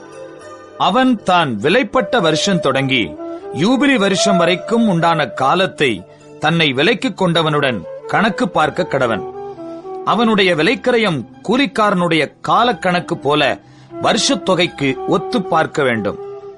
இன்னும் அநேக வருஷங்கள் இருந்தால் அவன் தன் விலைக்கரையத்திலே அவைகளுக்கு தக்கதை தன்னை மீட்கும் பொருளாக திரும்ப கொடுக்க கடவன். யூபிலி வருஷம் மட்டும் மீதியாயிருக்கிற வருஷங்கள் கொஞ்சமே ஆனால் அவனோட கணக்கு பார்த்து தன் வருஷங்களுக்கு தக்கதை தன்னை மீட்கும் பொருளாக திரும்ப கொடுக்க வேண்டும். இவன் வருஷத்திற்கு வருஷம் கூலி பொருந்திக் கொண்ட கூலிக்காரனைப் போல அவனிடத்தில் இருக்க வேண்டும். அவன் இவனை உனக்கு முன்பாக கொடூரமாய் ஆளக்கூடாது. இப்படி இவன் மீட்டுக் கொள்ளப்படாதிருந்தால் இவனும் இவனோடே கூட இவன் பிள்ளைகளும் யூபிலி வருஷத்தில் விடுதலையாவார்கள். இஸ்ரவேல் புத்திரர் என் ஊழியக்காரர். அவர்கள் நான் எகிப்து தேசத்திலிருந்து புறப்பட பண்ணின என் ஊழியக்காரரே. நான் உங்கள் தேவனாகிய கர்த்தர். லேவியராகமம் 26ஆம் அதிகாரம். நீங்கள் உங்களுக்கு விக்கிரகங்களையும் சுரூபங்களையும் உண்டாக்காமலும் உங்களுக்கு சிலையை நிறுத்தாமலும் சித்திரன் தீர்ந்த கல்லை நமஸ்கரிக்கும் பொருட்டு உங்கள் தேசத்தில் வைக்காமலும் இருப்பீர்களாக. நான் உங்கள் தேவனாகிய கர்த்தர். என் ஓய்வு நாட்களை ஆசரித்து என் பரிசுத்த ஸ்தலத்தை குறித்து பயபக்தியாயிருப்பீர்களாக. நான் கர்த்தர். நீங்கள் என் கட்டளைகளின்படி நடந்து என் கற்பனைகளை கைக்கொண்டு அவைகளின்படி செய்தால் நான் ஏற்ற காலத்தில் உங்களுக்கு மழை பெய்ய பண்ணுவேன். பூமி தன் பலனையும் வெளியிலுள்ள மரங்கள் தங்கள் கனியையும் கொடுக்கும். திராட்சப்பழம் பறிக்கும் காலம் வரைக்கும் போரடிப்பு காலம் இருக்கும். விதைப்பு காலம் வரைக்கும் திராட்சப்பழம் பறிக்கும் காலம் இருக்கும். நீங்கள் உங்கள் அப்பத்தை திருப்தியாக சாப்பிட்டு உங்கள் தேசத்தில் சுகமாய் குடியிருப்பீர்கள். தேசத்தில் சமாதானம் கட்டளையிடுவேன். தத்தளிக்க பண்ணுவார் இல்லாமல் படுத்துக் கொள்வீர்கள். துஷ்ட மிருகங்களை தேசத்தில் இராதபடிக்கு ஒழிய பண்ணுவேன். பட்டயம் உங்கள் தேசத்தில் உலாவுவதில்லை. உங்கள் சத்துருக்களை துரத்துவீர்கள். அவர்கள் உங்கள் முன்பாக பட்டயத்தால் விழுவார்கள். உங்களில் 5 பேர் 100 பேரை துரத்துவார்கள். உங்களில் 100 பேர் 10,000 பேரை துரத்துவார்கள். உங்கள் சத்துருக்கள் உங்களுக்கு முன்பாக பட்டயத்தால் விழுவார்கள். நான் உங்கள் மேல் கண்ணோக்கமாயிருந்து உங்களை பலுகவும் பெருகவும் பண்ணி உங்களோடே என் உடன்படிக்கையை திடப்படுத்துவேன். போன வருஷத்து பழைய தானியத்தை சாப்பிட்டு புதிய தானியத்துக்கு இடம் உண்டாகும்படி பழையதை விலக்குவீர்கள். உங்கள் நடுவில் என் வாசஸ்தலத்தை ஸ்தாபிப்பேன். என் ஆத்துமா உங்களை அரோசிப்பதில்லை. நான் உங்கள் நடுவிலே உலாவி உங்கள் தேவனாயிருப்பேன். நீங்கள் என் ஜனமாயிருப்பீர்கள். நீங்கள் எகிப்தியருக்கு அடிமைகளாயிராதபடிக்கு நான் அவர்கள் தேசத்திலிருந்து உங்களை புறப்பட பண்ணி உங்கள் நுகத்தடிகளை முறித்து உங்களை நிமிர்ந்து நடக்க பண்ணின உங்கள் தேவனாகிய கர்த்தர். நீங்கள் எனக்கு செவிகொடாமலும் இந்த கற்பனைகள் எல்லாவற்றின்படி செய்யாமலும் என் கட்டளைகளை வெறுத்து உங்கள் ஆத்துமா என் நியாயங்களை அரோசித்து என் கற்பனைகள் எல்லாவற்றின்படியும் செய்யாதபடிக்கு என் உடன்படிக்கையை நீங்கள் மீறி போடுவீர்களாகில் நான் உங்களுக்கு செய்வது என்னவென்றால், கண்களை பூத்து போக பண்ணுகிறதற்கும் இருதயத்தை துயரப்படுத்துகிறதற்கும் திகிலையும் ஈழையையும் காய்ச்சலையும் உங்களுக்கு வரப்பண்ணுவேன். நீங்கள் விதைக்கும் விதை விருதாவாயிருக்கும். உங்கள் சத்துருக்கள் அதன் பலனை தின்பார்கள். நான் உங்களுக்கு விரோதமாக என் முகத்தை திருப்புவேன். உங்கள் சத்துருக்களுக்கு முன்பாக முறிய அடிக்கப்படுவீர்கள். உங்கள் பகைஞர் உங்களை ஆளுவார்கள். துரத்துவார் இல்லாதிருந்தும் ஓடுவீர்கள். இவ்விதமாய் நான் உங்களுக்கு செய்தும் இன்னும் நீங்கள் எனக்கு செவிகொடாதிருந்தால் உங்கள் பாவங்களின் நிமித்தம் பின்னும் ஏளத்தனையாக உங்களை தண்டித்து உங்கள் வல்லமையின் பெருமையை முறித்து உங்கள் வானத்தை இரும்பை போலவும் உங்கள் பூமியை வெண்கலத்தைப் போலவும் ஆக்குவேன். உங்கள் பலன் விருதாவிலே செலவழியும். உங்கள் தேசம் தன் பலனையும் தேசத்தின் மரங்கள் தங்கள் கனிகளையும் கொடுக்க மாட்டாது. நீங்கள் எனக்கு செவி கொடுக்க மனதில்லாமல் எனக்கு எதிர்த்து நடப்பீர்களானால் நான் உங்கள் பாவங்களுக்கு தக்கதாக இன்னும் ஏளத்தனை வாதையை உங்கள் மேல் வரப்பண்ணி உங்களுக்குள்ளே வெளியின் துஷ்ட மிருகங்களை வரவிடுவேன். அவைகள் உங்களை பிள்ளைகளற்றவர்களாக்கி உங்கள் மிருக ஜீவன்களை அழித்து உங்களை குறைந்து போக பண்ணும். உங்கள் வழிகள் பாழாய் கிடக்கும். நான் செய்யும் தண்டனையினால் நீங்கள் குணப்படாமல் எனக்கு எதிர்த்து நடந்தால் நான் உங்களுக்கு எதிர்த்து நடந்து உங்கள் பாவங்களின் நிமித்தம் ஏளத்தனையாக வாதித்து என் உடன்படிக்கையை மீறினதற்கு பழிவாங்கும் பட்டயத்தை உங்கள் மேல் வரப்பண்ணி நீங்கள் உங்கள் பட்டணங்களில் சேர்ந்த பின் கொள்ளை நோயை உங்கள் நடுவிலே அனுப்புவேன். சத்துருவின் கையில் ஒப்புக் கொடுக்கப்படுவீர்கள். உங்கள் அப்பம் என்னும் ஆதரவு கோலை நான் முறித்து போடும்போது 10 ஸ்திரீகள் ஒரே அடுப்பில் உங்கள் அப்பத்தை சுட்டு அதை திரும்ப உங்களுக்கு நிறுத்து கொடுப்பார்கள். நீங்கள் சாப்பிட்டும் திருப்தி அடைய மாட்டீர்கள். இன்னும் இவைகள் எல்லாவற்றாலும் நீங்கள் எனக்கு செவிகொடாமல் எனக்கு எதிர்த்து நடந்தால் நானும் உக்கிரத்தோடே உங்களுக்கு எதிர்த்து நடந்து நானே உங்கள் பாவங்களின் நிமித்தம் உங்களை ஏளத்தனையாய் தண்டிப்பேன். உங்கள் குமாரரின் மாம்சத்தையும் உங்கள் குமாரத்திகளின் மாம்சத்தையும் புசிப்பீர்கள். நான் உங்கள் மேடைகளை அழித்து உங்கள் விக்கிரக சிலைகளை நிர்த்துளியாக்கி உங்கள் உடல்களை உங்கள் நரகலான தேவர்களுடைய உடல்கள் மேல் எறிவேன். என் ஆத்துமா உங்களை அரோசிக்கும். நான் உங்கள் பட்டணங்களை வெறுமையும் உங்கள் பரிசுத்த ஸ்தலங்களை பாழுமாக்கி உங்கள் சுகந்த வாசனையை முகராதிருப்பேன். நான் தேசத்தை பாழாக்குவேன். அதிலே குடியிருக்கிற உங்கள் சத்துருக்கள் பிரமிப்பார்கள். ஜாதிகளுக்குள்ளே உங்களை சிதற அடித்து உங்கள் பின்னாக பட்டயத்தை உருவுவேன். உங்கள் தேசம் பாழும், உங்கள் பட்டணங்கள் வனாந்தரமுமாகும். நீங்கள் உங்கள் சத்துருக்களின் தேசத்தில் இருக்கும்போது தேசமானது பாழாய் கிடக்கிற நாளெல்லாம் தன் ஓய்வு நாட்களை ரம்மியமாய் அனுபவிக்கும். அப்பொழுது தேசம் ஓய்வடைந்து தன் ஓய்வு நாட்களை ரம்மியமாய் அனுபவிக்கும். நீங்கள் அதிலே குடியிருக்கும் போது அது உங்கள் ஓய்வு வருஷங்களில் ஓய்வடையாதபடியினாலே அது பாழாய் கிடக்கும் நாளெல்லாம் ஓய்வடைந்திருக்கும். உங்களில் உயிரோடு மீதியாயிருப்பவர்களின் இருதயங்கள் தங்கள் சத்துருக்களின் தேசங்களில் மனத்தளர்ச்சி அடையும்படி செய்வேன். அசைகிற இலையின் சத்தமும் அவர்களை ஓட்டும். அவர்கள் பட்டயத்திற்கு தப்பி ஓடுகிறது போல ஓடி துரத்துவார் இல்லாமல் விழுவார்கள். துரத்துவார் இல்லாமல் பட்டயத்துக்கு முன் விழுவது போல ஒருவர் மேல் ஒருவர் இடறி விழுவார்கள். உங்கள் சத்துருக்களுக்கு முன் நிற்க உங்களுக்கு பலன் இராது. புறஜாதிகளுக்குள்ளே அழிந்து போவீர்கள். உங்கள் சத்துருக்களின் தேசம் உங்களை பட்சிக்கும். உங்களில் தப்பினவர்கள் தங்கள் அக்கிரமங்களின் நிமித்தமும் தங்கள் பிதாக்களின் அக்கிரமங்களின் நிமித்தமும் உங்கள் சத்துருக்களின் தேசங்களில் வாடிப் போவார்கள். அவர்கள் எனக்கு விரோதமாக துரோகம் பண்ணி நடப்பித்த தங்கள் அக்கிரமத்தையும் தங்கள் பிதாக்களின் அக்கிரமத்தையும் அறிக்கையிடுகிறதும் அன்றி அவர்கள் எனக்கு எதிர்த்து நடந்தபடியினால் நானும் அவர்களுக்கு எதிர்த்து நடந்து அவர்களுடைய சத்துருக்களின் தேசத்திலே அவர்களை கொண்டு போய் விட்டதையும் அறிக்கையிட்டு விருத்த சேதனமில்லாத தங்கள் இருதயத்தை தாழ்த்தி தங்கள் அக்கிரமத்துக்கு கிடைத்த தண்டனையை நியாயம் என்று ஒத்துக்கொண்டால் நான் யாக்கோபோடே பண்ணின என் உடன்படிக்கையும் ஈசாக்கோடே பண்ணின என் உடன்படிக்கையும் ஆபிரகாமோடே பண்ணின என் உடன்படிக்கையும் நினைப்பேன். தேசத்தையும் நினைப்பேன். தேசம் அவர்களாலே விடப்பட்டு பாழாய் கிடக்கிறதுனாலே தன் ஓய்வு நாட்களை ரம்யமாய் அனுபவிக்கும். அவர்கள் என் நியாயங்களை அவமதித்து அவர்களுடைய ஆத்துமா என் கட்டளைகளை வெறுத்தபடியினால் அடைந்த தங்களுடைய அக்கிரமத்தின் தண்டனையை நியாயம் என்று ஒத்துக்கொள்வார்கள்.